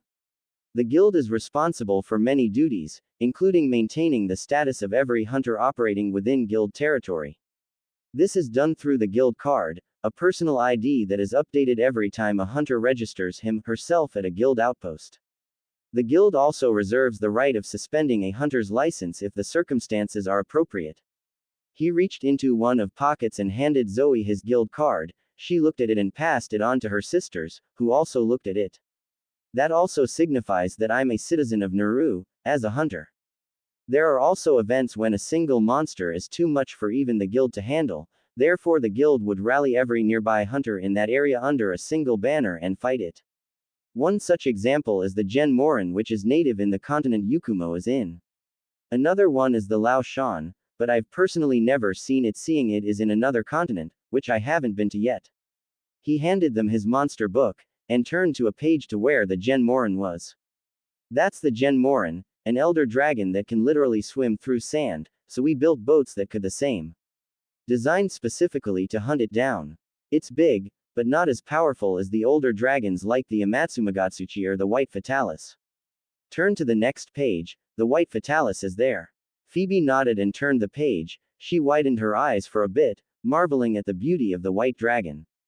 The White Fatalis was slender, lightning shooting out of its body as it too had the power to control storms like the Amatsumagatsuchi. Yoshi walked in pulling a tray of drinks and sandwiches, stopping for a few moments to let them get their food and drink, muttering thanks to the feline. I forgot to mention, Yoshi is also an amazing cook. Naruto chuckled, scratching the back of his head. You know, the more you talk about your world, the more we want to actually go there, and possibly even live there instead of here. We're all demigods, and we are obliged to serve them. It's also the reason I joined the hunt. Lady Artemis was the only Olympian who was nice to us.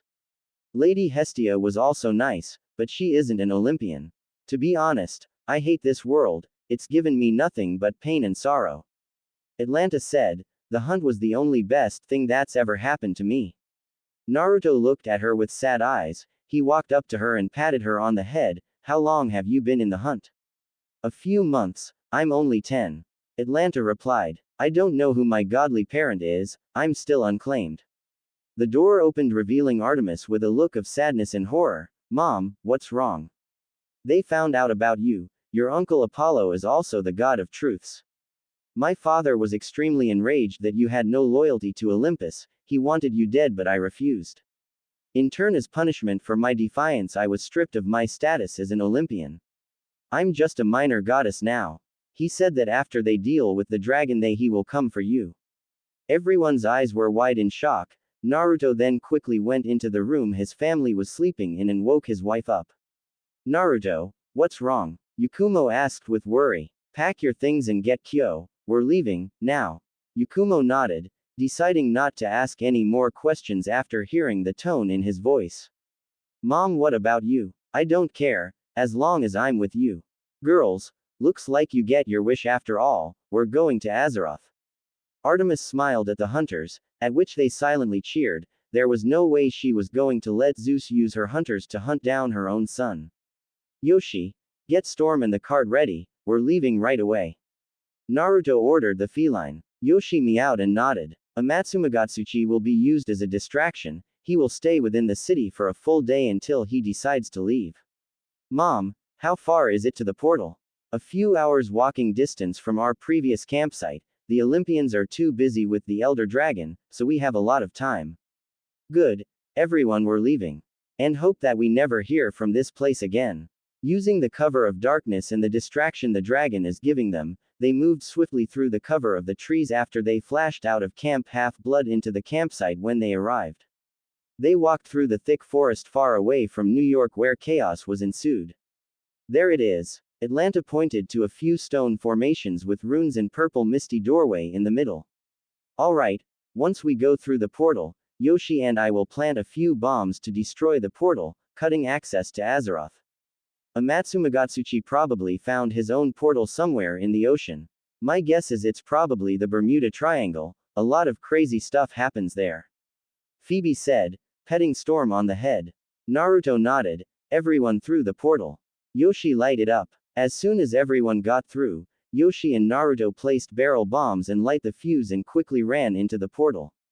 A few seconds later, after they disappeared, the bombs detonated and destroyed the rock formation, cutting access to the portal for good.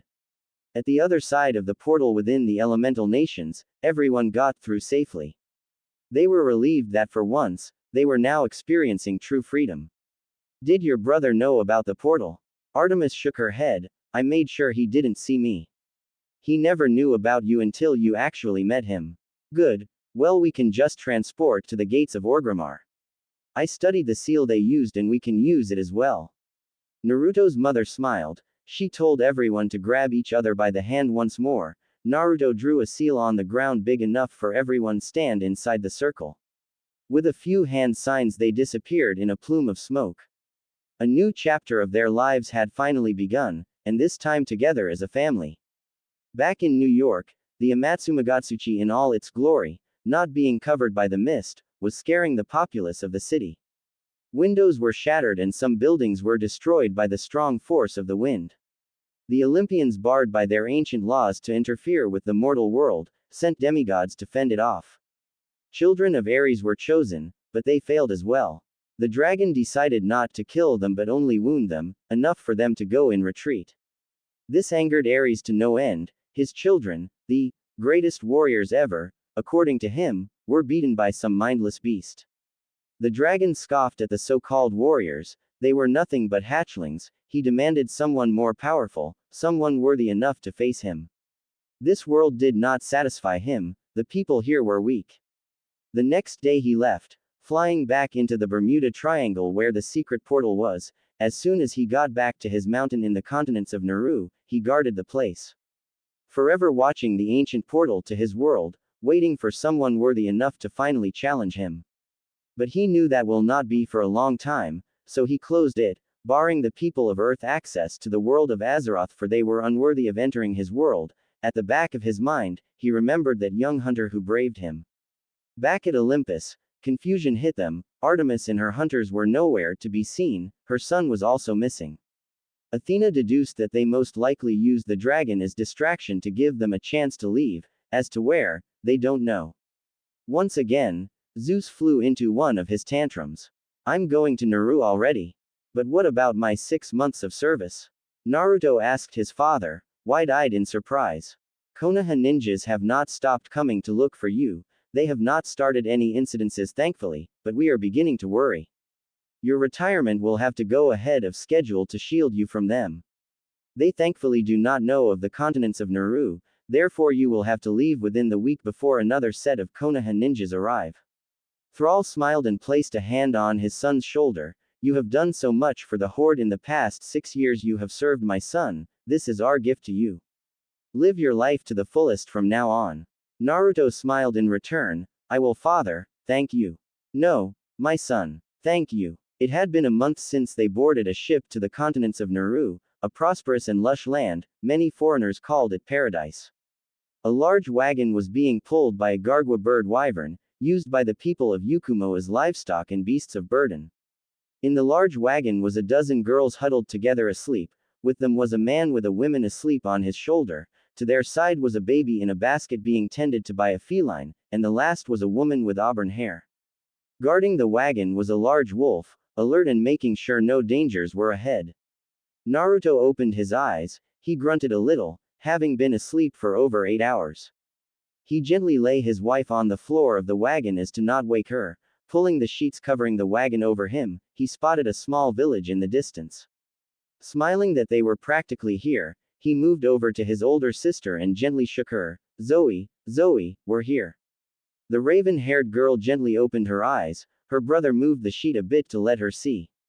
Her eyes then widened. There it was, Yakumo village. It was even more beautiful than she had imagined.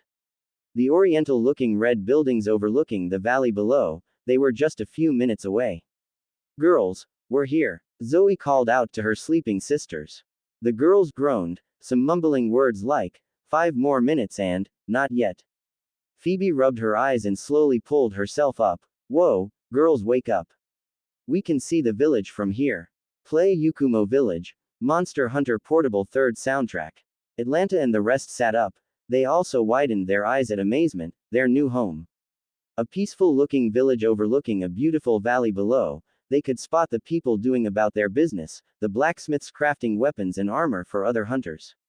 Hot springs being used by hunters and villagers alike, felines working on farms and tending to their shops. This was paradise, a hunter's paradise. Beautiful, isn't it? Naruto smiled at them. They all nodded. Artemis woke up next from the noise the girls made. And the first thing she saw was the beautifully crafted buildings of Yakumo. Oh my. Welcome home, guys. End song. The wagon stopped and everyone got off, Yakumo still holding her sleeping daughter. They waved the feline wagon driver goodbye as it drove off. The girls were surprised by the way the male hunters in the village just waved at them in greeting. They even saw a female hunter with an extremely large bone sword on her back waving at them as well. Many of the hunters departing the village are going out on their next hunt. Don't worry, girls, the people here are very friendly. To me, this is the best village in the entire world. Come on, we're going to meet the village chief. What's the chief like? Atlanta asked, the other girls getting curious as well. Naruto replied. Artemis and the rest of the hunters tilted their heads in confusion. Village Chief Miku, she is the village chief. She's a Wyverian and a very good friend to us. Yakumo said in reply. The girls had their jaws drop that a woman is the leader of this beautiful village while Artemis just looked stunned. A little boy was playing with his ball when he stopped and looked at Naruto with widened eyes. Guys, Naruto's back. He shouted. Within a few seconds the entire village came alive, the people greeting the blonde Hanyu and his wife. Welcoming him back with open arms. Miku walked up to them and gave them a hug. Oh, it's so good to see you, we were wondering when you would come back. Well, here we are, and we're here for good this time. Naruto replied, gaining cheers from the crowd. The people then started setting up the entire village for a festival for the family's return. Artemis and the hunters were stunned at how much the people loved them. The village within minutes was being filled with people setting up their food stands and games. The felines were also hard at work setting up their shops, from foods, to games, and to small fishing ponds. Naruto walked up to them lightly laughing and grabbed Zoe's hand. Come on, Miku wants to meet you all. They walked up a young-looking woman. She was absolutely beautiful, her black eyes, her long ears slightly pointing down and her black hair neatly tied into a Japanese princess-type style with a crown and ribbons on top. She wore a white kimono with a white obi with green leaves and purple sashes. She smiled and bowed to them in greeting. Ah, you must be the rest of his family. Welcome to Yakumo village. We have already prepared a place for you all. Naruto has already purchased the home, it's right over there. She pointed to the house just to the left of the stairs leading up to the guild hall. Naruto's home is just past that. Now please your stay as we prepare for the festival. Night had come and the festival had begun, people had begun arriving. An elderly Wyverian and a feline wearing yellow helmets walked out of the village carrying pyro equipment for fireworks, heading for the hills to set them up from a distance. Music began to play, the feline drummers on the top of the tower being led by another feline wearing a green yukata and a hat with a paw emblem. He had 2 fans to lead the drummers. More feline were down below dancing around the tower, people joined with the felines and danced with them. Artemis and the hunters were a bit overwhelmed at how friendly the people were to them. Even the men just smiled and shook their hands, telling them they are most welcome here. A shakalaka wearing an acorn hat sped through them and immediately went to the hat shop being tended by the feline owner. The feline was caught off guard by how fast the shakalaka switched hats. He rubbed his eyes to see if he was hallucinating. A man tending to a mini bogan store led the huntresses to his game, handing Atlanta a small bogan and pointed to the toys on the shelf. Shoot one of them and you win it, just pick your target. Atlanta just nodded and took aim. Artemis just watched in awe at the people, men who weren't like those she viewed as evil and are actually very nice. Yakumo walked up to her smiling, wearing a different outfit than usual. She was wearing a dark pink outfit with white sleeves and a dark pink hat with golden diamond symbol with a gold X over it. Yakumo, what's with the new outfit? You are looking at Yakumo Village's newest Hunters Guild receptionist. I handle giving out hunting contracts to all hunters.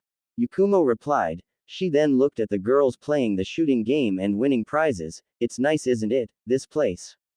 It's a bit overwhelming. I mean, all my life besides Minato and Naruto I believed all men were vile and pig-headed. Here they are nothing like it. You'll get used to it. She looked at her husband currently talking to some fellow hunters while Yoshi was taking care of a sleeping Kyo. We're finally home. We are. Artemis smiled, looking at her best friend Zoe with hunters cheering at the prizes they've won. Phoebe surprisingly got a feline plushie. Coming down the guild hall was a red giant cat statue being held by a dozen felines as they brought it down. On top of the statue was a black feline with a red eye patch and a blue cape with a straw hat on his head standing proudly. Yakumo laughed. That's Nianjiro, he likes doing that when he gets the chance. He works as a courier for the hunters when they are working in this village. I'm guessing the older girls like Zoe and Phoebe will have to sign up for a guild card then. Yakumo nodded. It's standard for all hunters in Naru. The rest of the girls will have to wait till they are around 16 before they can start hunting. We do have a hunter's school over there to teach them the basics of hunting, the most basic of monsters here. The rest you will have to go by instinct.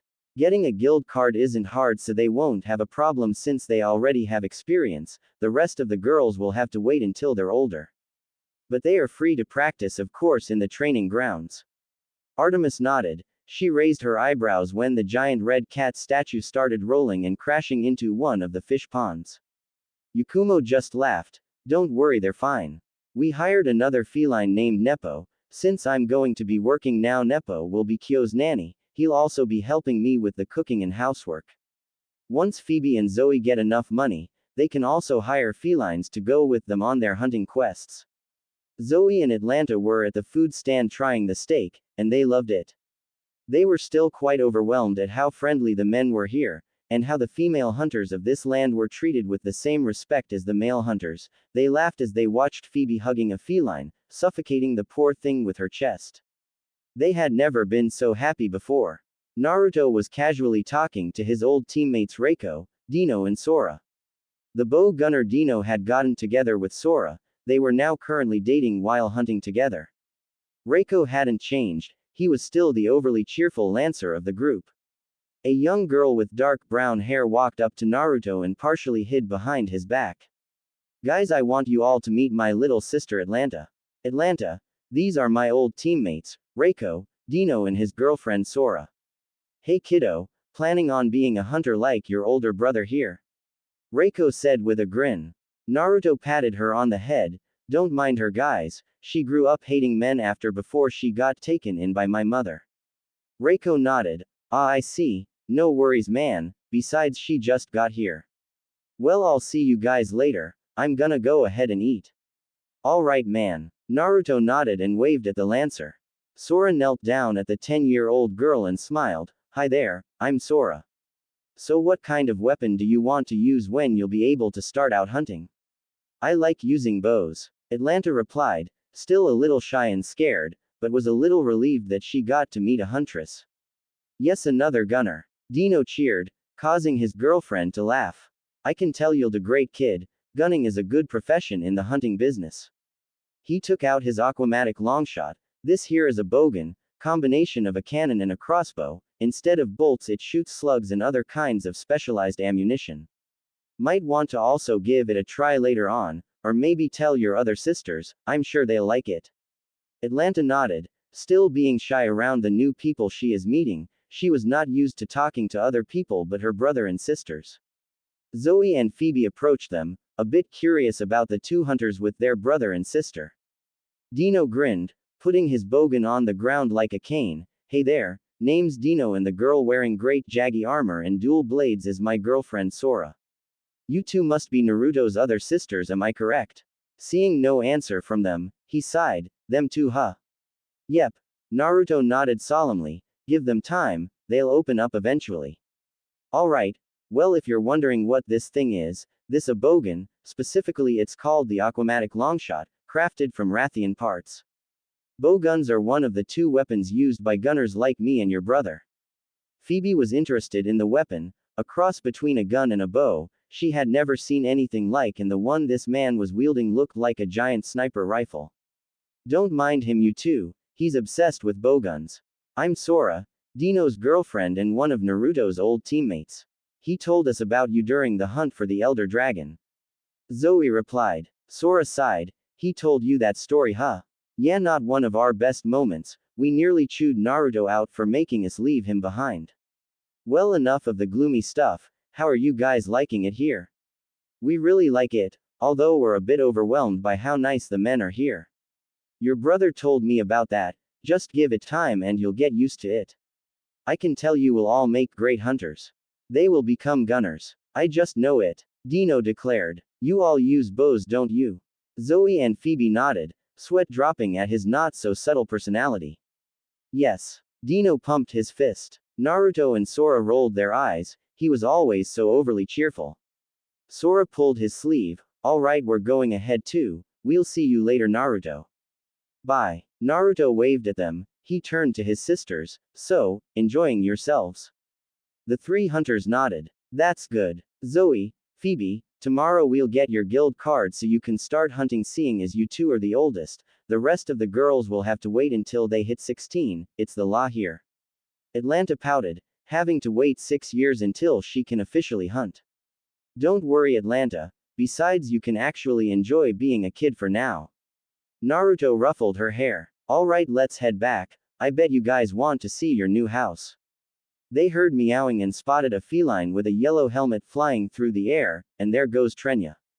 Yakumo said with a chuckle. Next day, Zoe was currently wearing her brother's old Great Jaggy armor now fitted to her thanks to the blacksmiths, and Phoebe was also wearing Great Jaggy armor.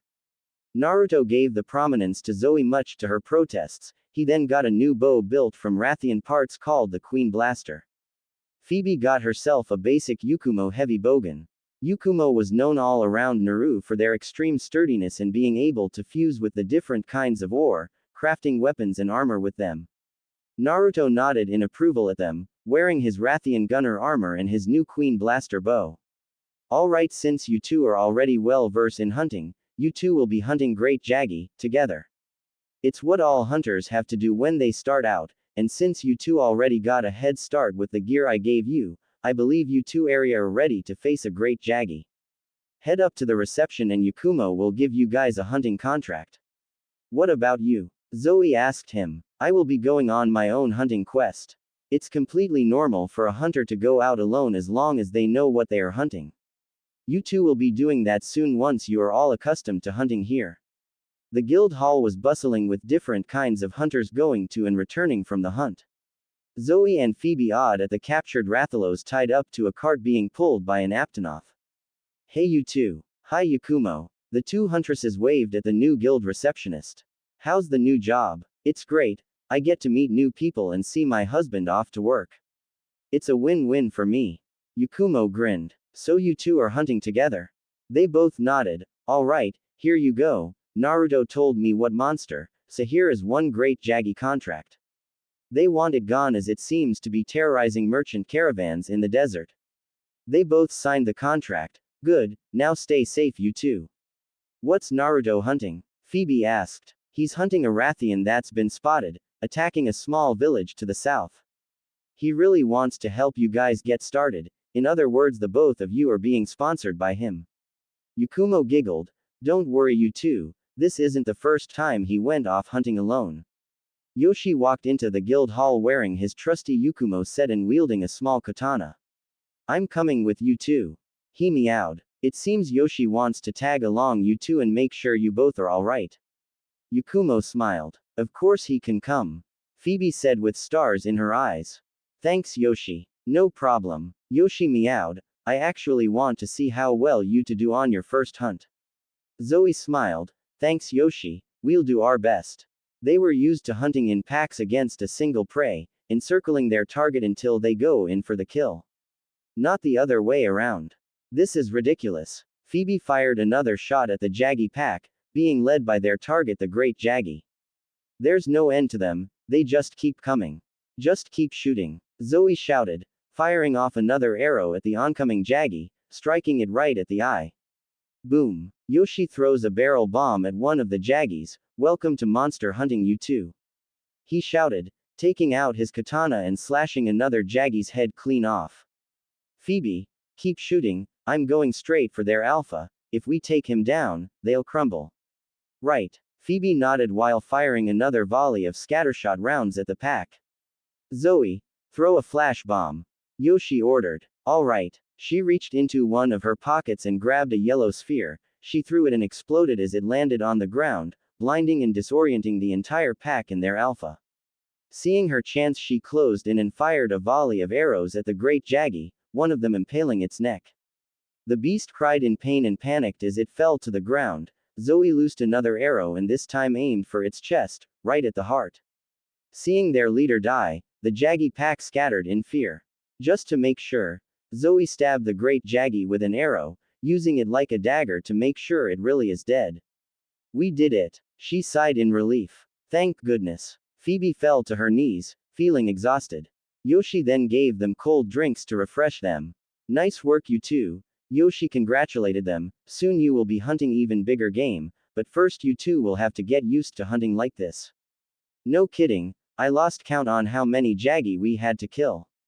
Phoebe said, nursing the scratch on her leg she got from one of them. Zoe nodded, indeed, but soon that will pass, we all have to start somewhere. You know, we're technically more than 1,000 years old, but then again we're also eternally 20 since we stop aging at that point thanks to Lady Artemis' blessing. Phoebe reminded her. Yes, but none of the people know that. Best that they not know either. We came to this world to start a new life, let's not drag our pasts with it. Yeah, well let's go grab a cart and bring our kill in before it starts to rot. Phoebe replied, standing up and stretching her arms, I really like this place. I do too, sister. This is nothing. Wait till you two get to hunt Gen Morin later on, that's where the fun begins.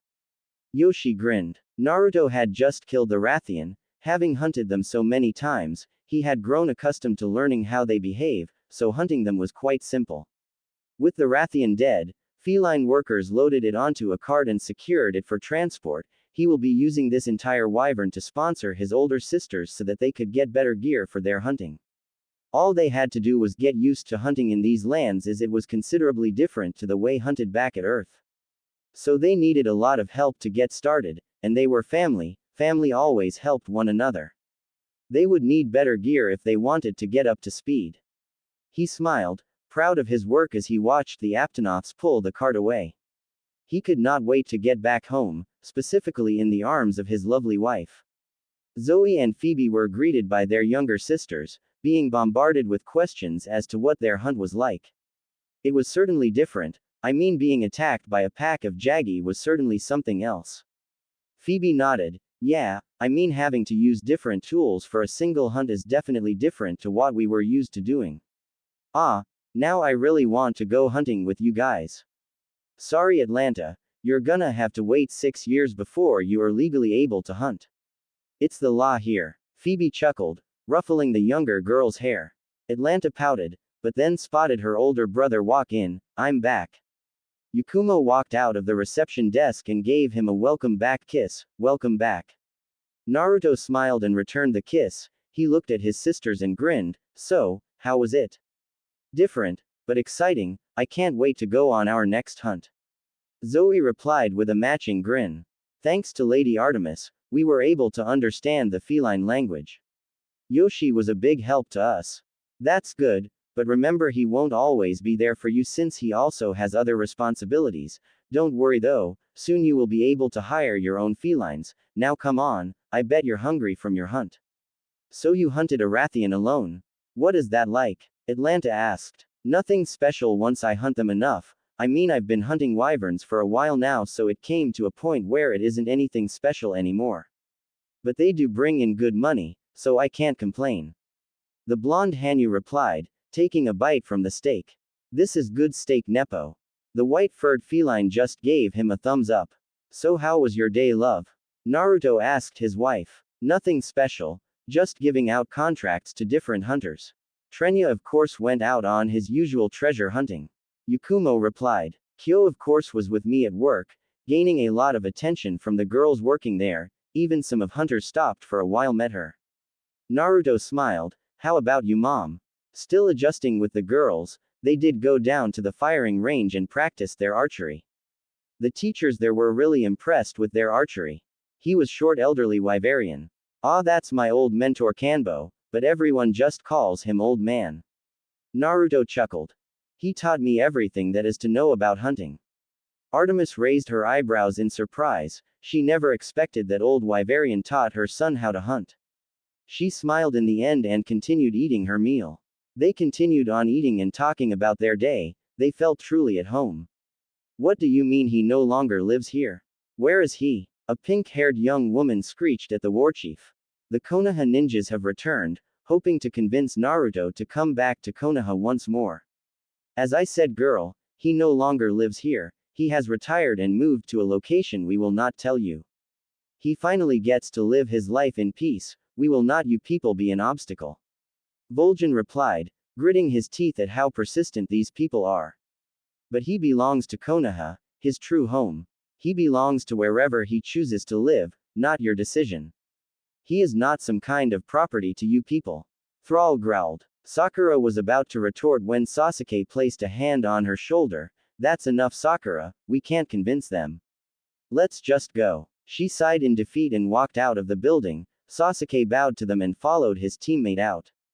Vol'jin sat back on his throne with a sigh. It's only a matter of time before they find him, we need to warn him. Agreed. Thrall nodded. I don't believe them. Naruto belongs with us, where his friends are. Sakura huffed. You know they're right, Sakura, he doesn't even want to come back to Konoha. So why even force him? She tried to argue to that, but just gritted her teeth, tears flowing down her face. Frustrated with herself at how poorly she treated him when they were still a team. Sasuke sighed and understood her feelings well. After all, he tried to kill during his defection to Orochimaru until he was brought back. After hearing of his banishment, he vowed to better himself. During his probation, he went through so much counseling with the Yamanakas to get rid of his mentality that he was an elite because he had Uchiha blood flowing in him. He wanted nothing more than to earn Naruto's forgiveness. What was worse was how Hinata became bitter about all of this. She became cold and distant because she wasn't the one married to Naruto and had a child with her. She then became obsessed with becoming stronger, deluded with if she could prove herself then maybe Naruto will choose her instead. Her teacher Kurenai became extremely worried about her, Neji included. The day they came back to Konoha from their first mission from Orgrimmar, Hinata went into more hysterics, screaming, "It should be me, not that bitch." She was never the same after that. She was actually strong as it took 6 people to restrain her, making her pass out from exhaustion. Sasuke sighed once more and took Sakura's hand, intertwining their fingers. Come on, let's just go home. The next day the family were just relaxing since they just recently hunted. All hunters are only allowed to hunt every few days as to not exhaust themselves. Right now they were by the river watching the younger girls playing in the water with Nepo. Say Yoshi, before you went to work with them, what did you do for work? Phoebe asked. Well, I did a lot of odd jobs. One of them was a job with other felines in the desert. A few years ago, a dozen felines were walking a sandy hill in the desert. They were all heading to a skull of a monoblos, where its horn was still attached. They were tasked with retrieving the skull since it brings in a lot of zeni. Yoshitsune led the group carrying a bone hammer while his comrades had a saw and rope to bring it down. They began to work immediately as they tied the rope around the monoblos horn. They started sawing and picking away, working quickly so they can get back before sundown. Minutes later, while they were still working, at the back of the skull a pair of black crab eyes emerged from the sand. Seconds later the sand rumbled and a pair of pincers and crab legs popped out. Yoshi and his friends got startled. He grabbed onto the horn so he wouldn't fall off while the other feline grabbed onto the rope, being carried away by the giant hermit crab. But this was no ordinary hermit crab, this was a daimyo hermitar, strong monsters but extremely passive. This one in particular didn't really notice the felines trying to cut the horn from the monoblo's skull it was living in, and just decided to relocate. Unaware that the cats were latching onto the horn while others were pursuing it. Just another day at work for felines. Present day. I giant hermit crab. Phoebe's and Zoe's jaws were unhinged. Yoshi nodded. A daimyo hermitar. They are very passive creatures and tend to not even care who is near them, but they breed extremely fast. So the Hunters Guild keeps tabs on its population as to keep them in check. We did get the horn in the end though. Has Naruto hunted it already? Zoe was the one to ask this time. Yoshi nodded once more. Lots of times, like I said, they breed like hotcakes, so the guild sends in hunters regularly to keep their population in check. Naruto is an elite hunter, so a daimyo hermitar isn't really anything special to elite hunters. You two will be hunting them too later on. First we gotta get you two to hire feline comrades of your own. Naruto was currently fishing down river a few hundred meters from his family. Even on their off days, hunters are required to keep their equipment and weapons with them at all times when they are outside the village. They are never completely safe. Naruto finally got a bite and began to pull. I got one, and it's big. Yoshi heard him and immediately ran up to him. What happened next completely shocked Artemis and the rest of the girls except Yakumo. What came out instead of a fish was a large flat purple fish-looking monster with a head ornament much like an angler fish has. Naruto took out his bow. Well, looks you two get to hunt your first gobel. Everyone else stay back. The gobel puffed up like an puffer fish and revealed its spikes. Keep your distance from those spikes. Zoe and Phoebe rushed to the scene with their weapons on hand. Zoe fired a few shots at the gobel, making it roar in pain. His head tail with the large white orb began to flash. Shield your eyes, now. They did so and a bright flash engulfed the entire area. Phoebe then fired a crag shot and exploded on the gobel's right side.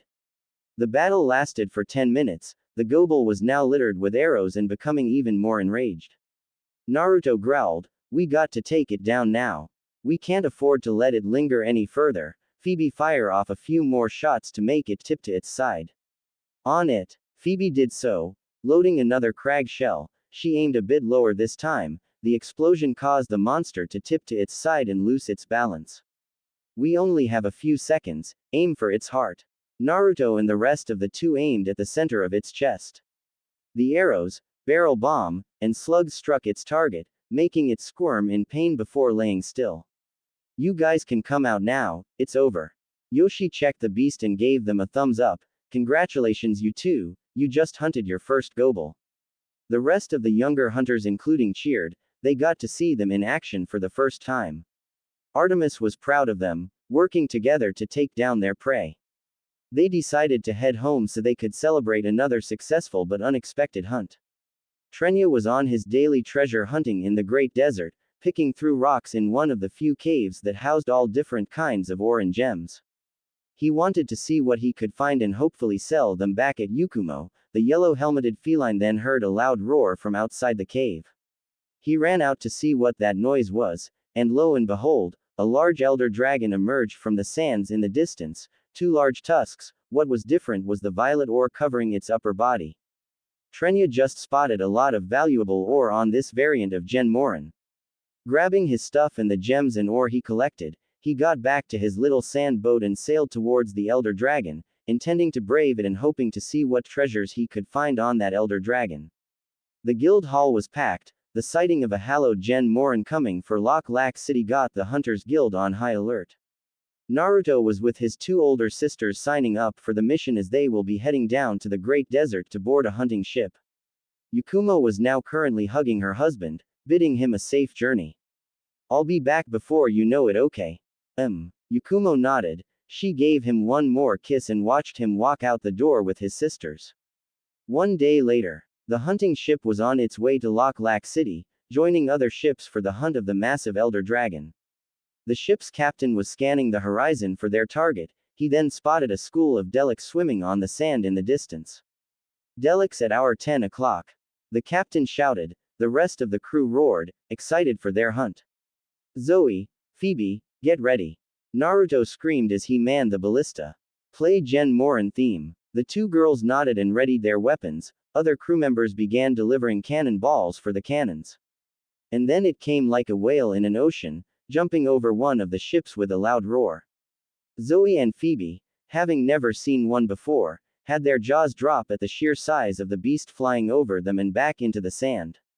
Focus, you two were in for it now. Naruto ordered. They recomposed themselves and readied their weapons, watching the other ships close in. Naruto was the first to fire the ballista binder, hooking the harpoon onto the beast, followed by other harpoons from their ship and others. Cannons. Fire. The captain ordered. All ships opened fire at the great mountain dragon, littering it with arrows, shells and harpoons. Their ship got closer and gave Naruto and the other hunters to climb onto the ship. Zoe and Phoebe decided to stay on board the ship as they were not experienced enough to do something like that. They watched, amazed at their younger brother getting on top of the giant dragon and made his way to the beast's head, pouring arrows onto its tusks, attempting to break them. Naruto slapped on a power coating on his queen blaster and poured so much arrows on the dragon's tusk. A few seconds later, the power-coated arrows broke the first tusk. Naruto was sent flying, thankfully back onto the ship as he caught a rope. He got back onto the ship's deck and grinned at his sisters who were stunned at what he did. keep firing, you two are gonna get him today. The crew roared in agreement, continuously firing the cannons and ballistae. The Gen Morin roared in pain from the multiple wounds inflicted upon it as the hunt went on for 2 hours on the sand sea. Captain, we're approaching the walls of the city. All right, people, prepare for defensive emplacements. The dragon looked so big when they were in the sand sea, but now it looked even bigger on the hard sands by the city barrier. The girls felt the thump of the elder dragon's footsteps, looking at the magnificent beast's figure get bigger and bigger. Stay focused, you two. I don't want this first Gen Morin hunt to be your last. The captain told the two sisters. Both of them nodded dumbly, a bit taken aback by a man worried for their well-being. The other hunting ships formed a wall blockading the entrance to Loch Lac City. Zoe and Phoebe were nervous. Of all the beasts and monsters they have hunted during their time with Artemis Hunt, they have never hunted something this big before. Naruto placed a hand on their shoulders, giving them a reassuring smile. Let's do this, you two. Here it comes. A hunter called out, pointing to the enclosing mountain dragon. Ballistae and cannons ready. Hunters ready your weapons, we take it down today. Naruto roared, pumping his fist into the air. The other hunters from the other ships roared in agreement. Male and female hunters taking out their great swords, long swords, sword and shields, bows, bowguns, hunting horns, lances, switch axes, charge blades and insect glaives. Today they take it down. Gen Morin is within firing range. Fire. A torrent of cannons and harpoons were loosed upon the great mountain dragon. Naruto and his sisters loosed their arrows and bogan shells at the oncoming beast. Hey guys. A voice came from the other ships, and spotted a red-haired huntress with dual swords. Sora, you're here. Zoe smiled and waved at her. Where's your bow gunner? Naruto asked as he loosed another arrow. He's back at the ship firing his bogan and preaching at how gunners are the best. Sora rolled her eyes, chuckling. That's because we are. Phoebe declared. Sora looked at Phoebe with horror. No, not you two. The archer siblings laughed at her. Naruto was then the first to stop laughing and reminded them, all right, enough of this, we got a dragon to slay. They all nodded and got back to work. Sora then ran up to her fellow sword-wielding hunters and began slashing the Gen's left leg. The Gen Morin just kept on walking forward, doing a few sweep attacks that knocked a lot of hunters off their feet. Zoe, get on the Dragonator and wait for my signal. Naruto ordered. Zoe nodded and got to the front of the ship and picked up a pickaxe, waiting for her younger brother's signal. She was sweating hard now. The dragon crept closer and closer, pushing the hunters back. Others got knocked out and wounded from that last sweet attack. She watched her siblings fire at the dragon, trying to take it down. And then it got close to where the Gen Morin was about to body slam the ship. Zoe, now, Naruto roared. End song. She slammed the tip of the pickaxe on the contraption, activating the giant spear attached to the ship. The Dragonator then sprung to life and speared itself onto the mountain dragon's chest, straight to the heart. The dragon roared in pain one last time and fell onto its side dead. Everything went quiet for a few seconds until the captain, who was a large man, picked up Zoe and sat her on his shoulder, cheering and congratulating her. The other hunters began to sing in cheers at her and approached her, clapping their hands. Zoe in question was stunned. Never had she ever received praise like this before, and she was receiving praise from both women and men. She landed the killing blow on the beast and she was receiving so much praise, she broke out in tears, her hands on her mouth breaking out into sobs by the praise and cheers she is receiving. For the first time in her life, she felt so loved by the people around her. This is the first time she being praised like this. For the first time in her life she doesn't know what to do with that. Phoebe said, a few tears leaving her eyes. It's a good feeling for her, that's what, she is just overwhelmed with praise. The captain then set her down on the ground and handed her a knife. As tradition, those who land the killing blow gets the first carve. Go ahead Zoe, you earned it. Wiping her tears away she smiled and nodded. She walked up to the beast's mouth and used the blade to pluck a tooth out. She raised the large tooth into the air, earning more cheers from the hunters and ship crew. She received so much praise it was overwhelming, and she loved it. Men respected her for what she was. It was something she had never experienced. Naruto and Phoebe walked up to her and hugged her, congratulating her and patting her on the back. Night had come and the hunters then broke out the drinks and food, making their own celebrations while the festival continued on in Lok Lak. Music was playing around the large campfire by the dead dragon, food and drinks were passed around, laughing and dancing around the fire. Zoe and Phoebe laughed at the two silly hunters who were drunk out of their minds and were butting heads, arguing who had the better weapon. People from the city then began to join them in the party through the ships, bringing in more food. Naruto sat beside his two older sisters with a large slab of steak and a drink. So, how does it feel to be praised by men?